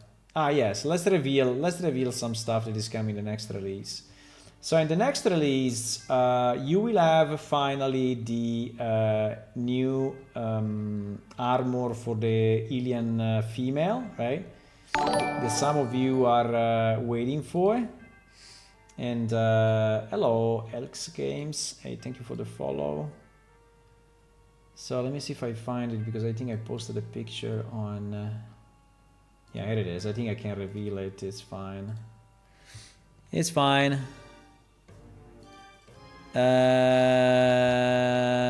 Boom, this one. So this one is coming the next release. So for the alien female, you have the leather armor fully done in all the pieces. You have the chainmail armor fully done, all the pieces. You have the plate armor fully done as well. And you have the wizard robe, right? So these are all the new, this is all new. And is finally completing the armor for all the characters. And all the robes for all the characters, which is something that has been there since, you know, open since like 20 years. Unfortunately, we have 17 characters in the game, right? And that's, I can tell you, is a problem. If you create a solid RP environment, you have a winner, don't be bothered by AA production. Yes, I mean, I also, because I cannot do it. Drogos is saying, no matter how better or worse, WoW is very large part of entertainment. If you have a roleplay, WoW is better, we agree. Yeah, I mean, we are pushing a lot of roleplay and we are trying to stick to that, right? So I saw a video recently of someone trying to play Plane Shift, and it actually was kind of fun. I don't know if I can find it again. Plane Shift RPG. But, you know, it was kind of fun to see. And by the way, there were many reviews online. But it was fun to see the way they were playing. I think it's this one. Hang on. That they, yeah, it was this one. And obviously, they spent a lot of time in the Draken plane, right? That anyway now is completely different. It will be different for next release. I can show it to you. And then they spend time here. But then, you know, look at how this guy plays, right? And I guess unfortunately is how many guys plays, right? So he arrives to Abelia, right? And Quest. You've received your first quest. He says, "Oh, I received the first quest," right? And then here he has some text to read, right? You are safe now. I know you traveled through the magic portal. He reads like the first line or the second line. This fortification is the first civilized area within the stone. And then he starts to realize that there is a lot of text, right? He starts to realize there is a lot of text, and so he starts to skip everything, right? And you will see it in a second, right? He's just clicking. So he clicks on the right, And then he skip, and then he clicks on the right, skip, and click on the right, skip. And then at a certain point, I mean, he is still reading, I would say. He is still kind of reading, right? But then he realized that there is more, and he just starts to skip like a boss, right? And then, yeah, there is a lot of you see, and here he's skipping. Look, it's like click, and then click. No, it's doing that. So, and then after like 5-10 minutes into the game, he complains that he doesn't understand what to do, right?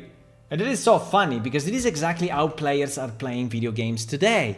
So they don't think anymore, they don't read anymore, they don't get a sense of what is happening. They expect that the game is actually telling you everything to do with like, you know, pop-ups, or not even pop-ups, just clicking on stuff. So I have to click, then go to the next NPC, click, then go to the next NPC, click, and the quest is finished. Okay, I move to the next area, click, next area. Oh, I got the new sword, nice, I equip it. Next area, click, right? So they went through that, and they didn't understand anything, right? They didn't understand the lore, they didn't understand where they are, they didn't understand the background, the races, nothing. They don't know anything. The only thing that they say is that, oh, the UI is bad, right? The UI is bad. Oh, I don't understand what to do, right? And this is kind of funny because, yeah, that is exactly how people are playing games today, and it's not how our game is made. For example, we don't have a mini-map. I'm sorry, we don't have a mini-map. Okay, the second thing that is coming is this new creature, right? This creature is named the Quilldrake, and is a creature that actually comes with 3 different skins. I don't know if I want to show you all the skins, but okay, let me see that I show you the second one. Okay, there are 3 skins. This is the second one. I think it's very nice. And unfortunately, here we are in a stupid paint that they cannot really zoom, but yeah, it's not zooming at all. Why don't zoom it?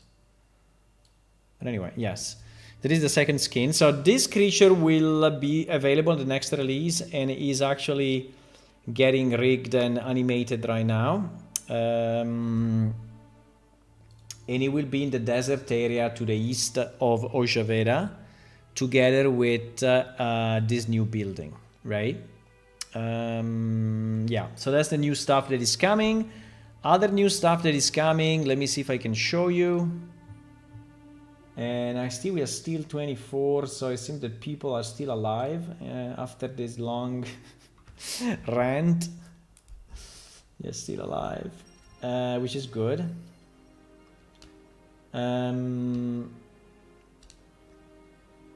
I played World of Warcraft for a few months to see what it's about, and even on dedicated RP servers, really nobody was RPing. Yeah, I think that the concept of roleplay is completely lost in MMO.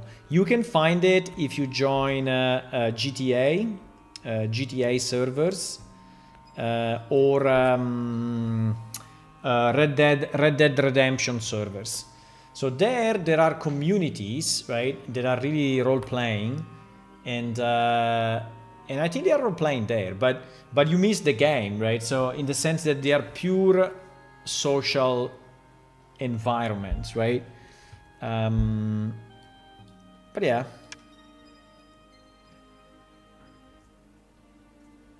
There are places where you can role-play, but for sure not in those games, right? So I want to show you some new features, right? They are coming in the next release. So then you know it all pretty much. Okay, this is one of the new features, by the way. It is. It is. What was the bed? No, it was the table. Okay. So one new feature is that you can actually sleep. You can actually sleep. At the moment, you cannot sleep on beds, but if you type /sleep, your character is actually sleeping, and your eyes are closing, as you can see, and you see everything around you a bit dimmed. and your character will actually sleep, and sometimes is changing position. Let me see if he allows me to give a good demo. And he's actually changing position. Come on, it's random, so he may not do it for hours. Okay, anyway, he doesn't want to do it. Fine. Oh, he did it now. He did it now. There are three different positions, and then you just wake up. When you want to wake up, your eyes are opening again, and you can see. Hello, Bastian Waki. Hey, thank you for the subscription on YouTube. There is the first new feature. The second new feature, which I think is super cool, is the visual equipment. So you can equip whatever you want visually on your character. And you have 5 locations. For example, if you want to equip this staff, you go here, you click on visual equip, and you say that you want to equip it on the right shoulder. Boom. You see, the staff is, apart from the fact that I exported it wrong and is inside out. Okay, I have to re-export it because I did a change. Let me do this weapon then. Okay, you put it on your right shoulder. You see that you have it visually equipped. Now, this is a pure cosmetic equip, right? In the sense that the weapon is still in your inventory. Now, if you drop it to the ground, and sorry, it takes a bit the first time I do it, but if you drop it to the ground, the weapon actually disappears from your back, right? So he knows, so it must be in your inventory. And you can actually put it on the right shoulder, on the left shoulder. You can put a shield on the back if you want, like this. And you can put something else like this, for example. You can put it on the right hip, right, like this. So you see this sickle is now on my right hip, and you can put something also on the left hip. So there are at the moment 5 locations. So if you want, you can put a flower. Let's see how the flower looks on the left hip. Yeah, pretty good. Hello, Sliss. Hey, welcome. So this will change basically nothing compared to your equipped inventory, right? So like if I take this weapon and I decide to put it in my hand, you see that it's disappearing from the back, right? So basically it's a way to customize a bit more your character. So for example, if you are I don't know, if you are a crafter and you want to show something on the sides, like some potions or some stuff, you know, you can do it, or some flowers or a book. Or if you are someone that harvests a lot of stuff and you want to show the sickle on the left, you can, right? Hello, Vichy Vinch. Hey, thank you for the congratulations. Thank you. Now, I still have to decide if I want to restrict the items that you can put or not, right? At the moment, it's fully open, so you can put whatever you want. So, for example, like I shown you, right? You can put, let me remove, I don't know, let me remove the shield, for example. Let me remove the shield, and we want to put a vase, right? I think I had a small vase. Okay, we can put the medium one. I think it's a bit big, but anyway. Boom. So if you want to go around like this, you can now. So you are carrying something on your back, right? Now the problem is when you start to carry stuff that is not designed to be attached. Like for example, a barricade, right? So this maybe is a bit too much, right? Or now I don't know if I don't think players have actually access to this item, right? This item is accessible only to game masters, so probably there will not be a problem in theory. Maybe you can have, you can have a drum on your back if you are an artist, right? And you can maybe have a lute still on your back if you are an artist, right? So this kind of works. Yeah. So this would be another feature, right? Coming in the new release. Then another thing that is coming in the new release is the completely redesigned Draken plane that I know that you all hate, and so I redesigned it.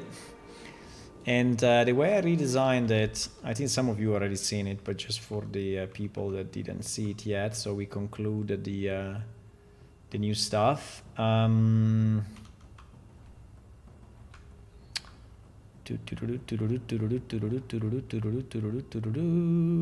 Here. So if we go here, see, you're slow. So many memories, yes. So there is the new Draken plane, right? And you still have to speak with this guy. By the way, I didn't put the new texture. The new texture is nice. You still have to speak with this guy. Escape is possible, but only by navigating the visions. Focus on them. Search the missing pieces. And when the vision is whole, its energy will be yours to claim. Yeah, exactly. So what this guy is saying is that basically you have to navigate these different visions from the past or from the future. You don't know exactly. And there are actually 3 visions that you have. And I would like to put some additional visual effects around it so that it looks a bit special. But at the moment, I don't have that. And basically here you are... This hall will be you are the navigating structure in the new city, a monument to our civilization, our faith, and our strength. And basically you are unlocking some NPC and some pieces of the vision like this, We right? build halls to inspire, now we raise walls to endure. The city begins to arm itself. They are attacking. They're inside the city walls. Show arms! And basically what this is doing is telling you a bit of the story of this location, right? With a bit of voiceovers and a bit of sounds and things like that. And after you discover it all, you can basically go to the next island, and you have to choose a piece of your soul, let's say, or a piece of your They are attacking. They're inside the city walls. Help me! I I will need show you help! what you have to do. Someone help me, please! So discover all the Will serve pieces, hundreds right? of people in case of need. And then you arrive here and the game gives you a choice, right? And the choice is usually a psychological choice or a trait choice. So for example, in this case, you have to choose between teamwork and being independent, right? And there are others that are like cautious or brave or courageous and things like that, right? So basically you choose one of the two. The crystals actually disappear. You pick up one of the crystals, and then you can move to the next. You can move to the next area, and this is pretty much how it works. You have 3 areas, so I think that this should be more immersive than before and more meaningful than before, and also there is more stuff to do, right? So it's not just running around like it was before. So I hope it will be better. I would like to have a. I already have a better visual effect for this thing. I just have to substitute it. I didn't do it yet, but I can. I have it, and I probably would like to have some smoke or some stuff, you know, around the around these areas that is making it look a bit more like a vision and less like right.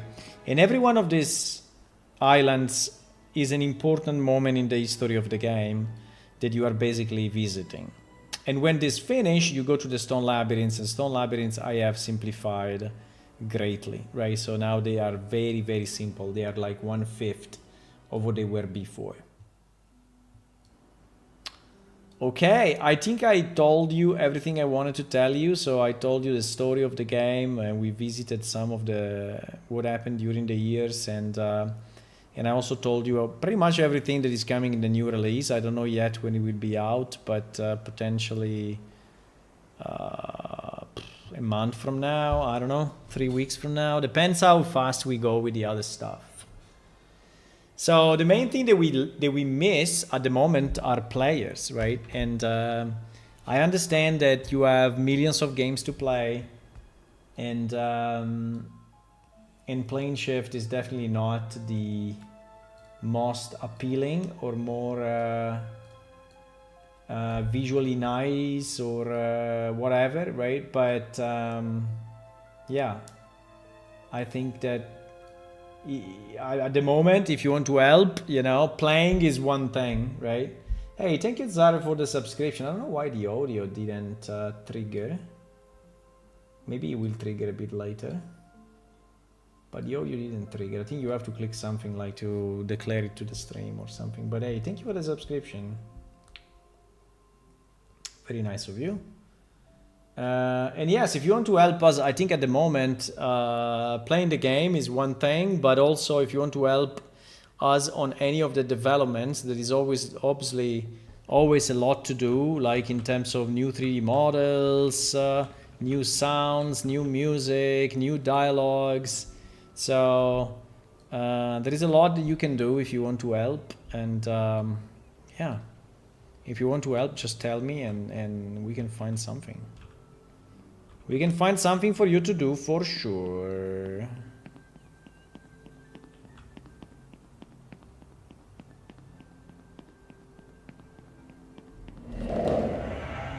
There are many, and that worries me.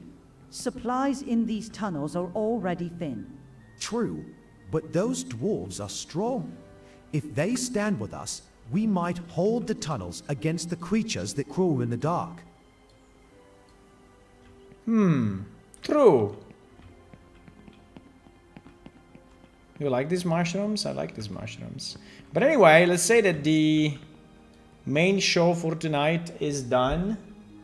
So if you want to remain, if you want to stay, that would be very nice. And I will restart working, even if it's already 11:24. But I will restart working on the game, like I do every evening, pretty much, right? So I like these mushrooms a lot.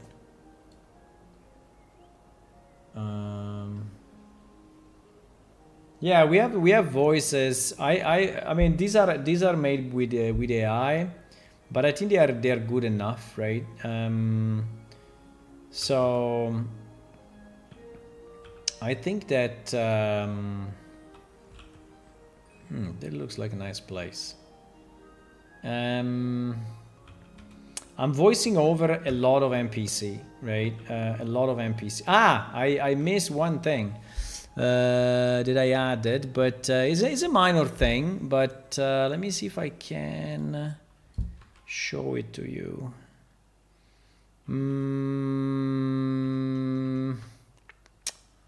We are in prod. Who is 31? 31 can be... Who is 31? I think whoever is 31, I don't remember if it's 37 or 31 Arnquist, but let me see.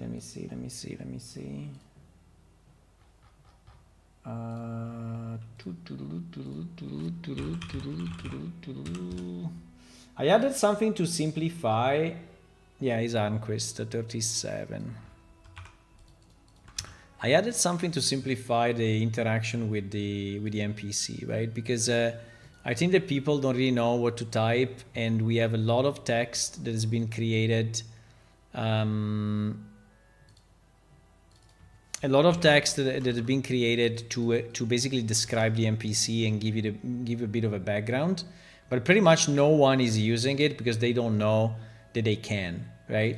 And so I added a small menu where you can just click and ask the NPC the basic information about him.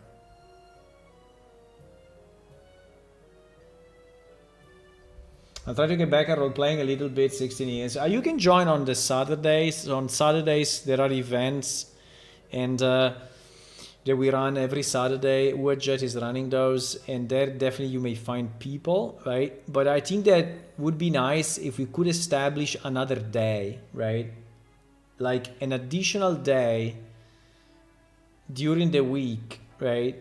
Like 2 hours. I'm not saying that you have to stay, 8 hours, but 1 hour, 2 hours. Let's say, I don't know, like every Wednesday, right? Every Wednesday at this time, there is like a 1 hour of role play, right, between the people. And so if you give like a fixed appointment, I think would be way more likely to find people. Because if you just connect now to the game, maybe you find 3 people, 5 people, and half of them are AFK, and one of them is doing something else, and so it's basically impossible to role play, right? While if you set up an event, right, and you can advertise it on Discord or on the forums or everywhere, right? So someone that wants to organize it and say, oh, every Wednesday at this time we do this, and that becomes, kind of a regular thing. I think that would be the best way to get more players in game. That would be the easiest. Even 1 hour per week, right? And then it's a kind of a virtuous circle, right? Because if you start to have people in game, then maybe since they are in the game, they start to do something, right? And they play a bit more, or maybe they get interested. So you see that this character has 2 visual equip. So another thing that I added, I can show you, is this.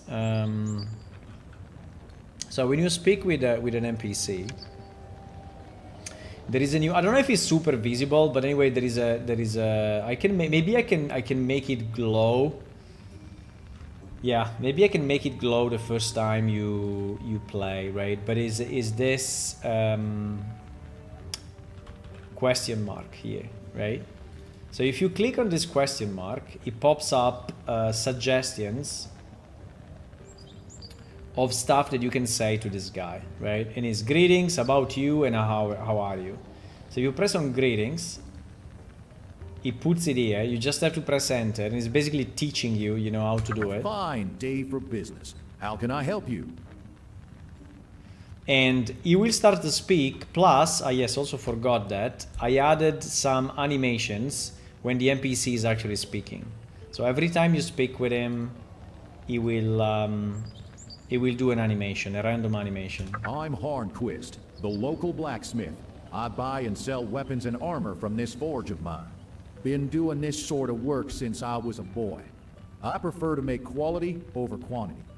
You can surely find cheaper stuff elsewhere, but my work will last you, I'd guarantee. I guarantee. I like the accent, because all the aliens have Southern American accent. Things are going all right these days. Lots of work to be done, and no shortage of buyers. Thank to lad. Thanks to lad. Yeah, so this is a new, I think it's a new handy menu, right? So that you can, I just don't know if I should also press enter or not. Greetings, traveler. Quality arms and armor you'll find in my shop. Can I help you? Yeah, it's a bit annoying that it's going from the from the weight position to the animation, and the transition is very evident. But I don't have an easy way to fix that. But yeah, basically most of the NPC have been voice-overed, right? Well, not most. Let's say many of the NPC have been voice-overed. So I hope that will help a bit on the immersion, right? And yeah.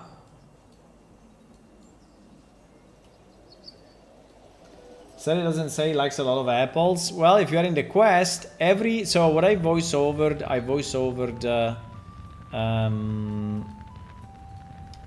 the 3 base triggers plus every first line of the quest, right?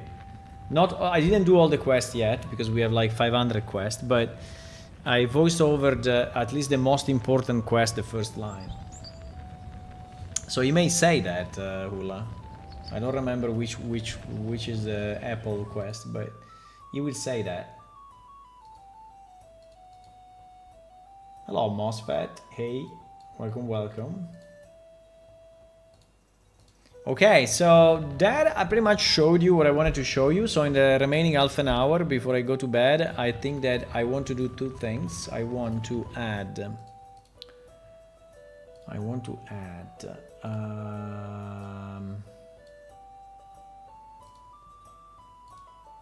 We can change the music, by the way. I left the plane shift music because maybe that will become a YouTube video, right? Maybe I will probably cut the the video and upload. The problem is that it's very long. It's like 2 hours. Oh my god! I wanted to do it in 30 minutes.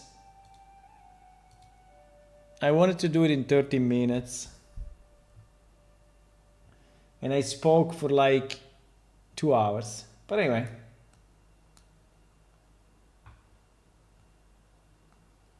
I don't think minus 2 all, you may just not be able to handle the graphics. I don't know, did you try?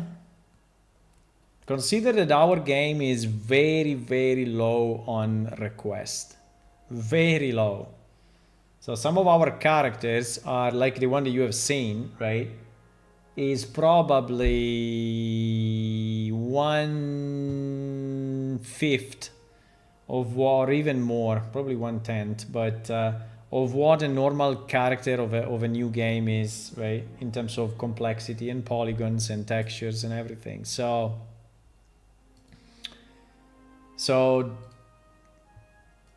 is fairly low, right? So it's not really demanding. If you put everything to low. Okay, so the first thing I want to do, I want to change the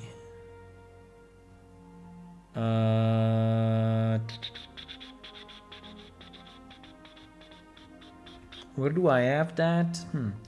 Now I don't remember where I have it. I want to change the Draken plane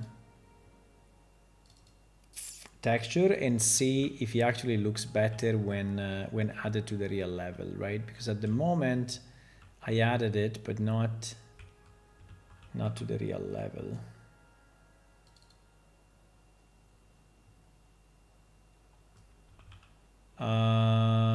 Yeah, so basically I have to change all this path, right? All this path to the new texture. Now the problem is, where the hell do I have the new texture?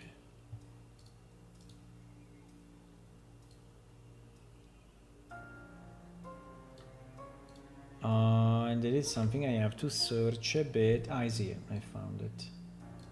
It's in this other project, so I have to migrate it.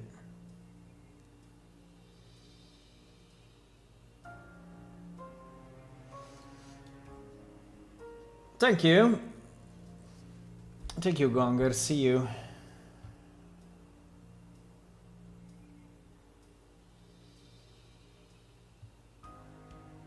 You can try to pop in on the coming Saturday. Yeah. So there is the new effect. I think is way better. No, it's not this one. It's this one. Yeah. I think it's way better. We just have to decide a bit about the speed. But I think it looks way more magical than this one. Even as this one is kind of interesting, but I think it looks strange, right? It looks like oily and weird, while this one I think looks more magical. I think the only thing is that he has to move probably a bit faster, right? And so what do we want to migrate? I think we want to migrate only this texture, because we have magic path. Yeah, we only want to migrate this texture actually. Well, we can probably migrate both just because, you know, so we have it and we don't lose it. But the second one I don't really like. Yep, so we're gonna migrate it here. And then I think we have to move everything into, I don't know if I want to move it under particles. No, I don't want to move it under particles. I think we can move it under the Draken plane. directory. Yeah, that's probably the best place. Okay, so we will move these materials.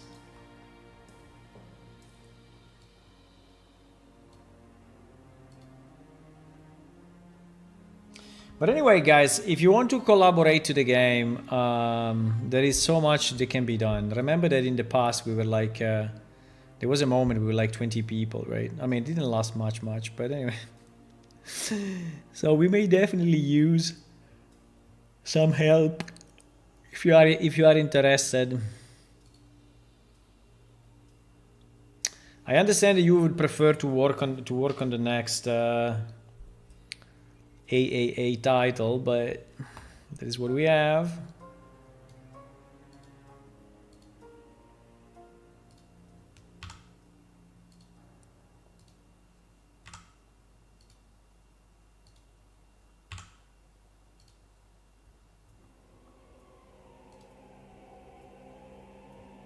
Okay, so now we have everything.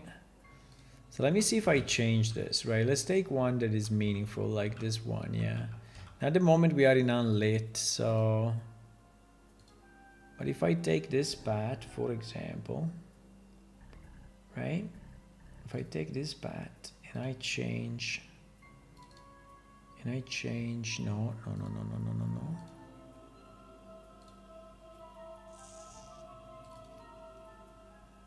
And I change its texture. Now, should we give it a name? Yeah, we should give it a name, because at the moment, I think the name is... Well, the name I think is Magical Path. I think Magical Path may stay. No, it's not Magical Path. It's Magic Path. Yeah, Magic Path anyway. I think Magic Path may stay. So it's Magic Path 001, right?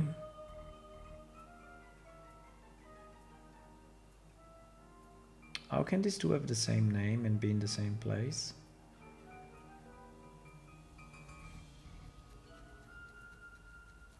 Ah! Because I copied that over already. No!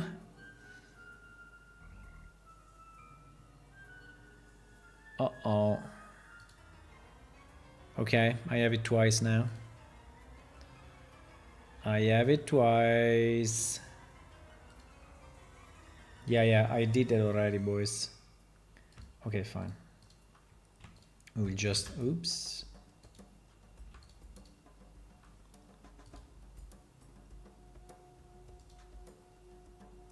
We will just delete this stuff.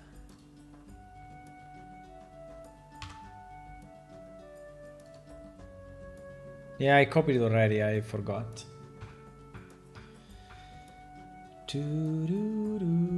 That's incredibly different, pretty. You like it? Yeah, the darkness in the other one is harder to the eyes. Personally, I felt my mood shift drastically with a different texture. Okay, let's see how it looks, okay? Let's see how it looks. The only problem is that I think it's a bit slow. And even if slow may be nice,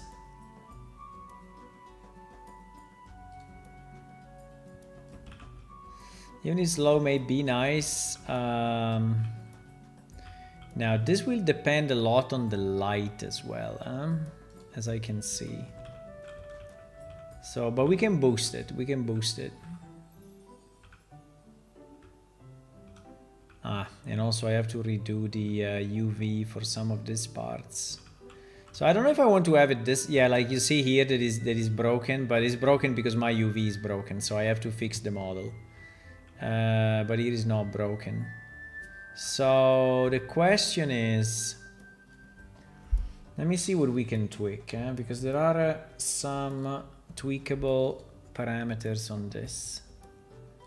And I want to understand if we can boost the emission a bit.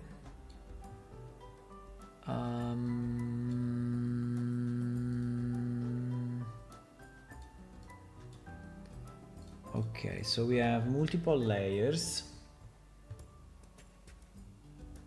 Yeah, there is color intensity, right? At the moment, color intensity is 0.5. Yeah, we can, you see, we can boost it quite a bit. So we have to decide how much is too much, but I would say that 1.5 to me looks like a good value.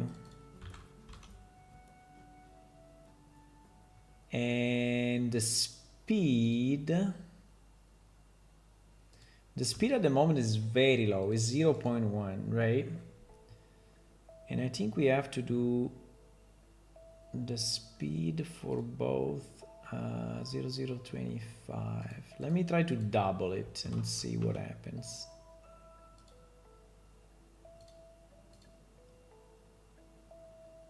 Ah, I changed it here and it changed, because is linked. Okay. Yeah, I think something like this is already more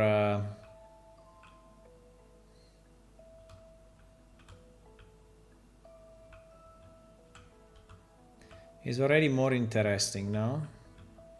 Because I think if we go faster, it will be annoying. Let me try.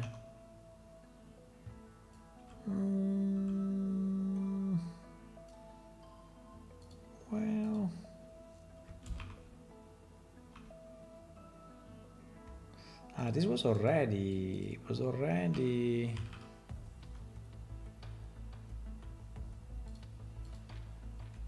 Is it annoying?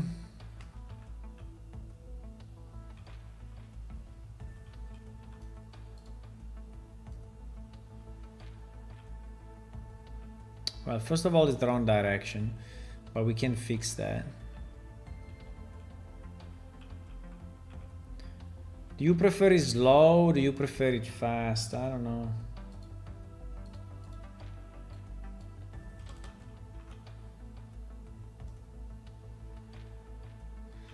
We can also move the stars, right? I think the stars are a bit too bright, actually.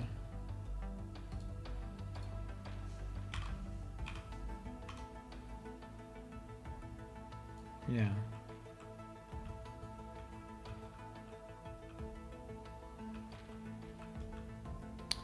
Is it too fast?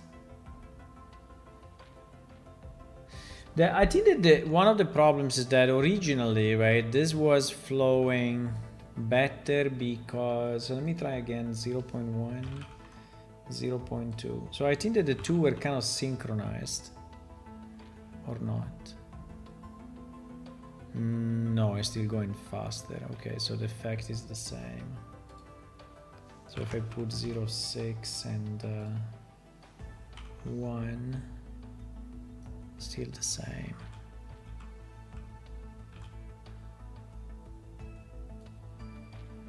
Now the angle that you see, right? The angle that you see is due to the resolution of the mesh, right? So you see that here you see kind of an angle. You see it because the mesh is not very, but we can change it if we want, right?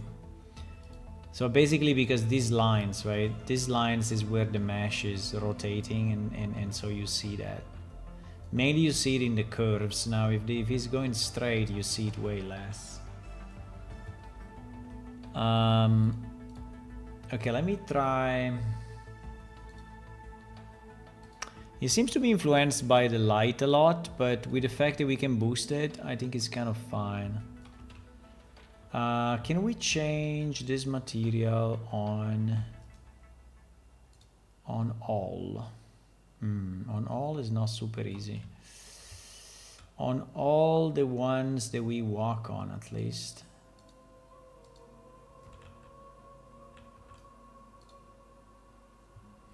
On all the ones that we walk on.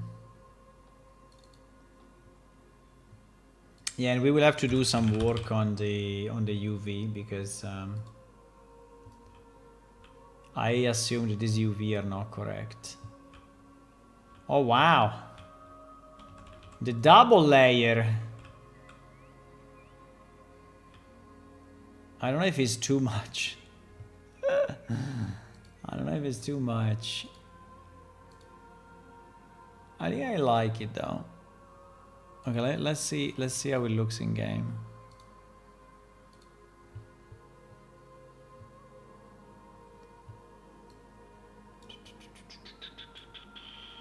By the way, if anyone is new to the stream, if you have any questions on the game or anything, please ask. Don't be shy.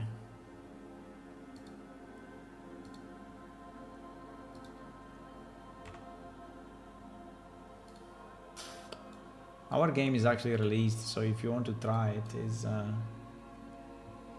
you can download it right now.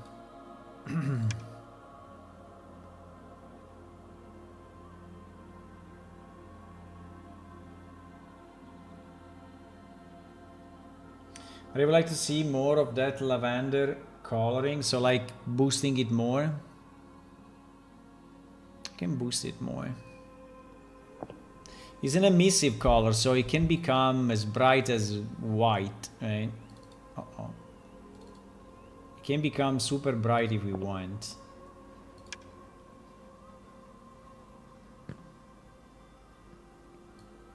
Not here. But here.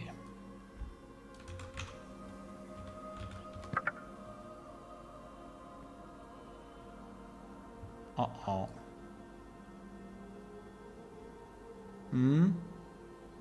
What the fuck?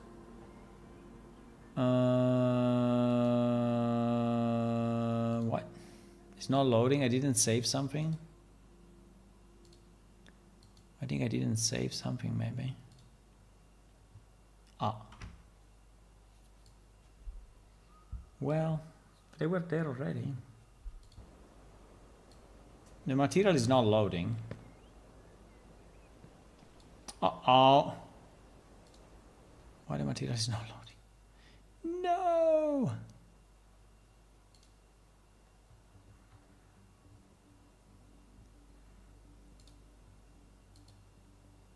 Yeah, I mean, there is no reason why it should not load. But for some reason it's not loading.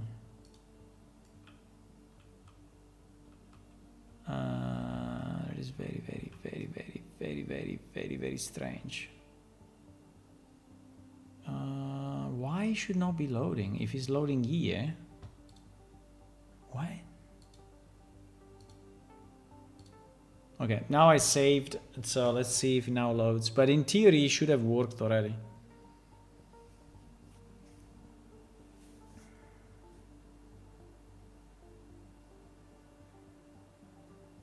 In theory.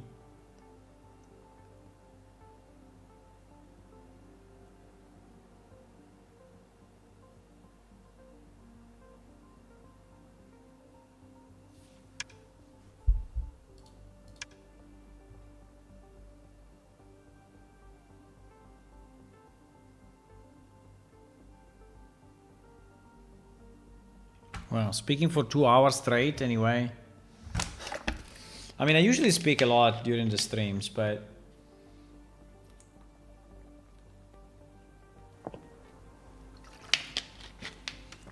let's say that I spoke with more, I mean, without pauses.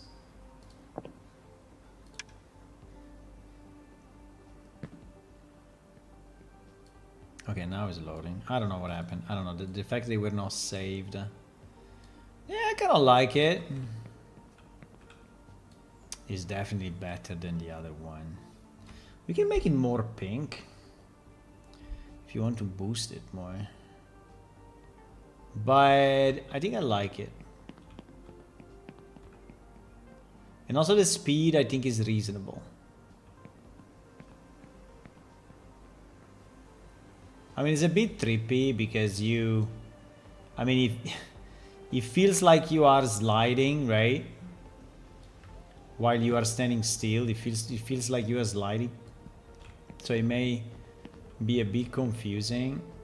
Uh-oh. You've just stepped through the portal toward your final destination. But an ancient enemy has intervened, diverting your journey. His purpose is clear, to halt all travel and crush any who dare attempt it. I don't know if it changes with the time of the day. What time is it now? At the moment is night, so so all of this is super dark, right? So if I go daylight, okay, it's not changing at all. Okay, yeah, we can make it more emissive. I think it's still a bit too dark. Still a bit too dark. Even if here it looks, I mean, here it looks, right? I don't know if it's due to the, yeah, I think it's due to the light in the level, because if I go here and I say skylight 05, no, it's not making any difference. Okay, then I don't know. Okay, anyway, it stays. Okay, we can. I know it's a bit different what you see here in the editor and what you see in the game, but we can boost it. Easy. We can boost it. We can say 1.5. We can say 3. Well, I don't know. 3 may really shine, but let's see. So we double it. We double the shininess. 5. Okay, let's make it very shiny, because every time we reload it takes like 2 hours. So let's make it very shine, and then we work between those two, right, and see what happens.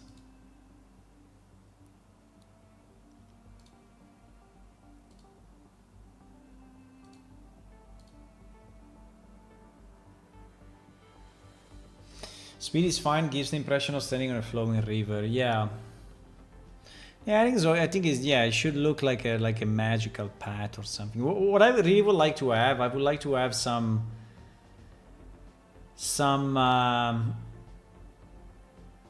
visual effect around the islands, because the islands at the moment look very fake. I don't know what to say, but this island, you know, it looks like too defined and too, while if we could have some smoke or right, like the Ravenloft Islands, you know Ravenloft? I don't know if there is a picture of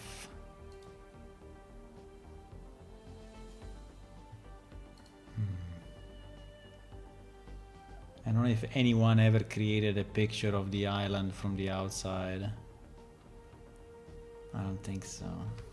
You may say, what the hell is Ravenloft? Well, Ravenloft is a vampire expansion of D&D. That he has a mist all around the islands.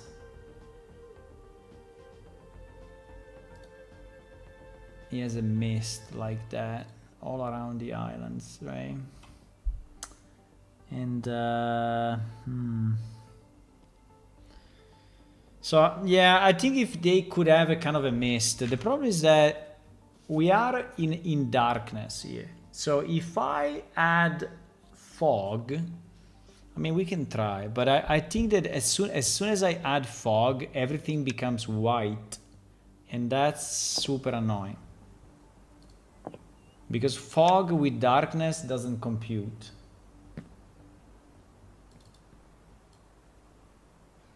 Okay, here is the hyper boosted one. I think it's okay. It is 5.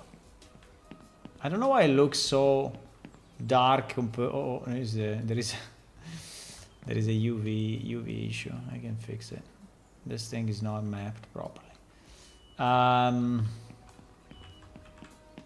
So the problem is that if I add fog, right, and we can try, but if I add fog color, if I say 111, because the problem of the fog color, That's the issue.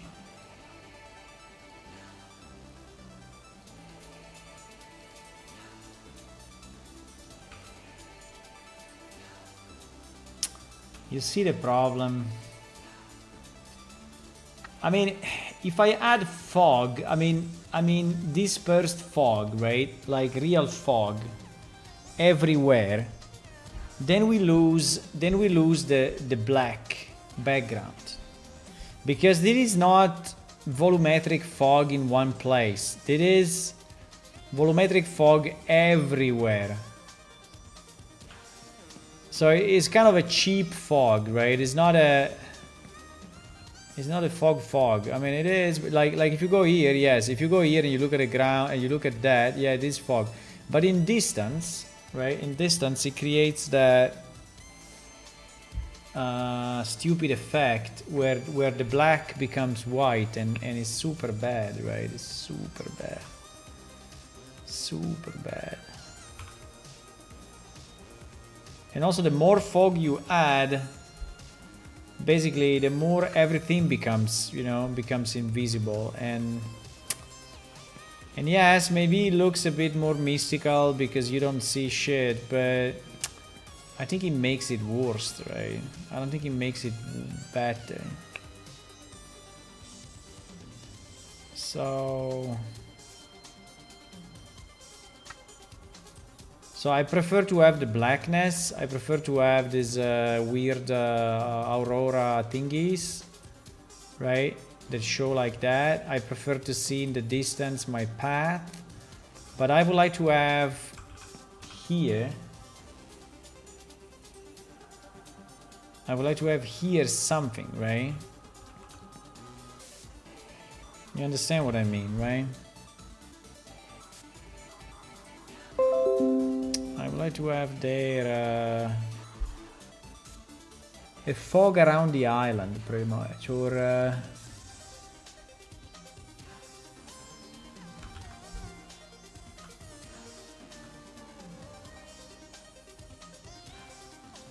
the problem is that I have no idea how to do it.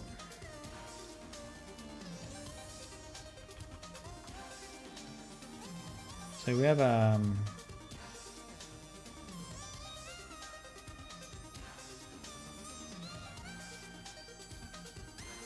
so if we have a kind of a purple fog, right? Hello. Who joined? Hello, Raiden Plushey. Thank you for the follow. Welcome, welcome. So if I could have, I mean, obviously not exactly like this, right? But if I could have a bit of a mist, right? A bit of a purple mist on the borders of the island. Is there a mosquito running around my house? Are you real? Holy shit, I think there is. There is a flying vampire. It's because I mentioned Ravenloft, that's why.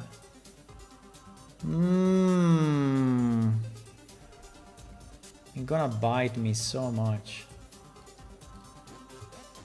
Can you ask me something? Sure.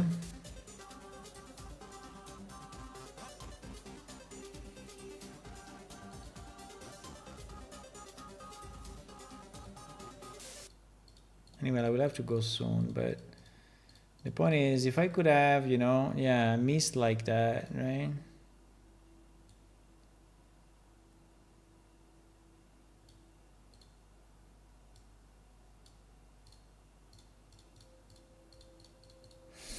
If I could have a mist, also I really don't like these borders. I think these borders are like GG borders. These borders are like impossible to look at. I mean, there should be a transition. I mean, I can create a transition texture between this and this that goes from purple to, right? But I think if we have the mist, maybe that would be enough, right? But I really don't know how to do the mist because there are some volumetric thingies, but one, they are super expensive in terms of performance, but Mist effect. Mist part. Yeah, they do it with the particle system. But I think they do it with the particle system with sprite animation. And the sprite Hello, animation. So today we are going to implement this mist effect in Unreal Engine 5. It is pretty good actually. The problem is this is actually pretty good.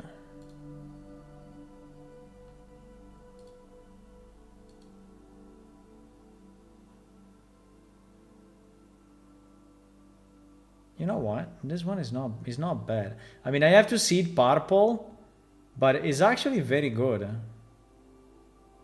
The problem is the I mean, I don't know if it's killing the performance completely, but I would say that if we have this around the island, at least the bottom, right?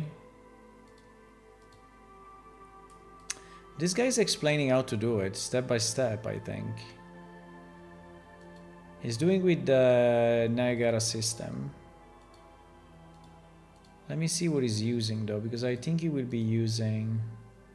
He's using pure particles?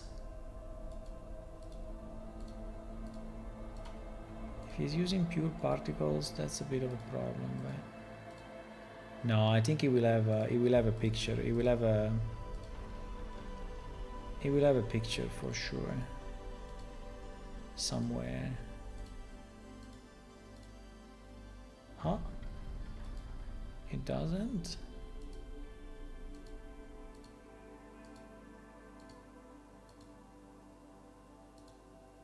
Oh wow. It's pure particle? No, I think he added it now. He added this smoke sub UV whatever. So he actually has...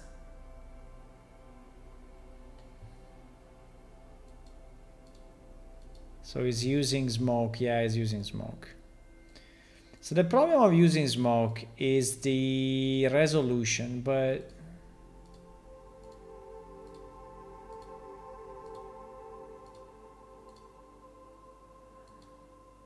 But yeah, we can follow this tutorial. Maybe we can do it tomorrow because now it starts to be a bit late. Can you ask your... Yeah, you can ask Raiden. Just say what you need. Time for dinner. See you, Vici. Bye. I will be on tomorrow evening as well.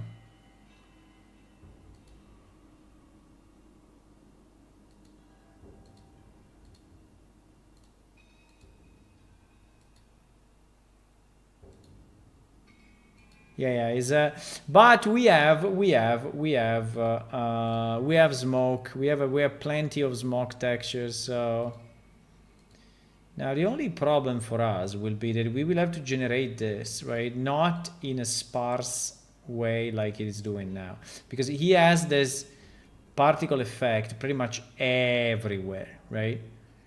Generated on a sphere. So he has a giant sphere that is the generator of these particles that are distributed randomly, right? So in our case, this needs to be distributed on the borders of the island, right?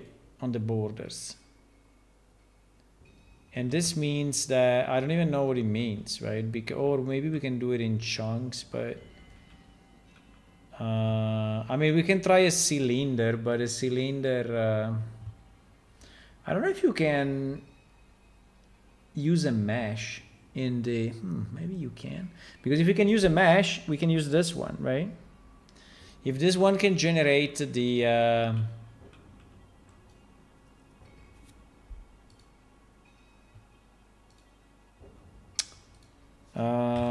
Niagara, Unreal Niagara, sub UV on mesh surface.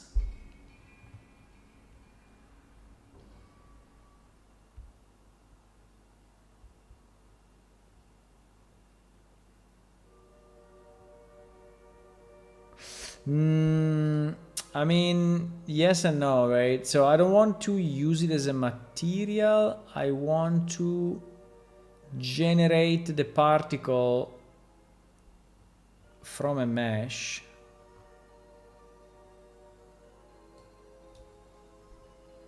How is the source called? The source usually is called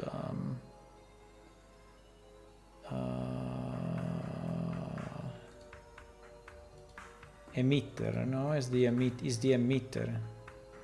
Because in the emitter, I think he added the sphere. Right, he did at the beginning. Sphere location. So it's a sphere emitter. So for us will be a mesh emitter. I don't know if...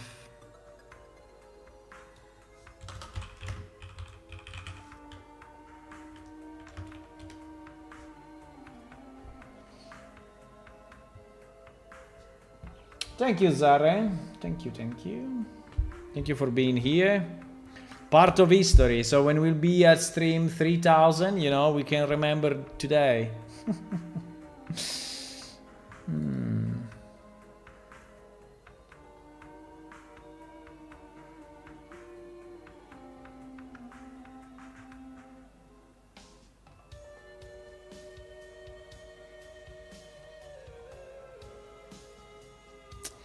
Yeah, if I had sub-UV, it's like emitting from geometry. Yeah, exactly. I think it should be possible because the new system is very powerful, actually. So I think you can emit from geometry, actually. Ah, here it is. So you can select a mesh as the emitter. Sample static mesh. Static mesh location. Oh wow. Fantastic. Okay, that would be very good. That would be very good. So it means that we could spawn using. I think we should try this. I think we will try this tomorrow, because we could use this surface. I mean, obviously, I will have to split it. Otherwise, it's doing it also for all of that, right? And maybe that's too much. But we could probably spawn here the particle effects, right? And we can create a sense of smoke all around, so that it is not that, you know, evident. The transition is not that evident, because at the moment the transition really kills me. Really kills me. Okay, but we already improved that, which is nice. This magical effect, I think is pretty cool. I think it's pretty cool. Okay, guys, I think I'm gonna go. So thank you for watching, and thank you for being part of the 1500 stream, which is a big milestone. And yeah, if you want to click follow on Twitch and subscribe on YouTube, that would be nice. Also remember that our game is actually released. So if you want to play it, you can just click on download now, and you can play it right now for Windows, for Linux, and for Mac. Yup. And that's it. I will see you tomorrow evening, 9:30 p.m. European time. Oh my god, I'm giant. I'm super, super big. Better. Bye bye. See you. Have a good night.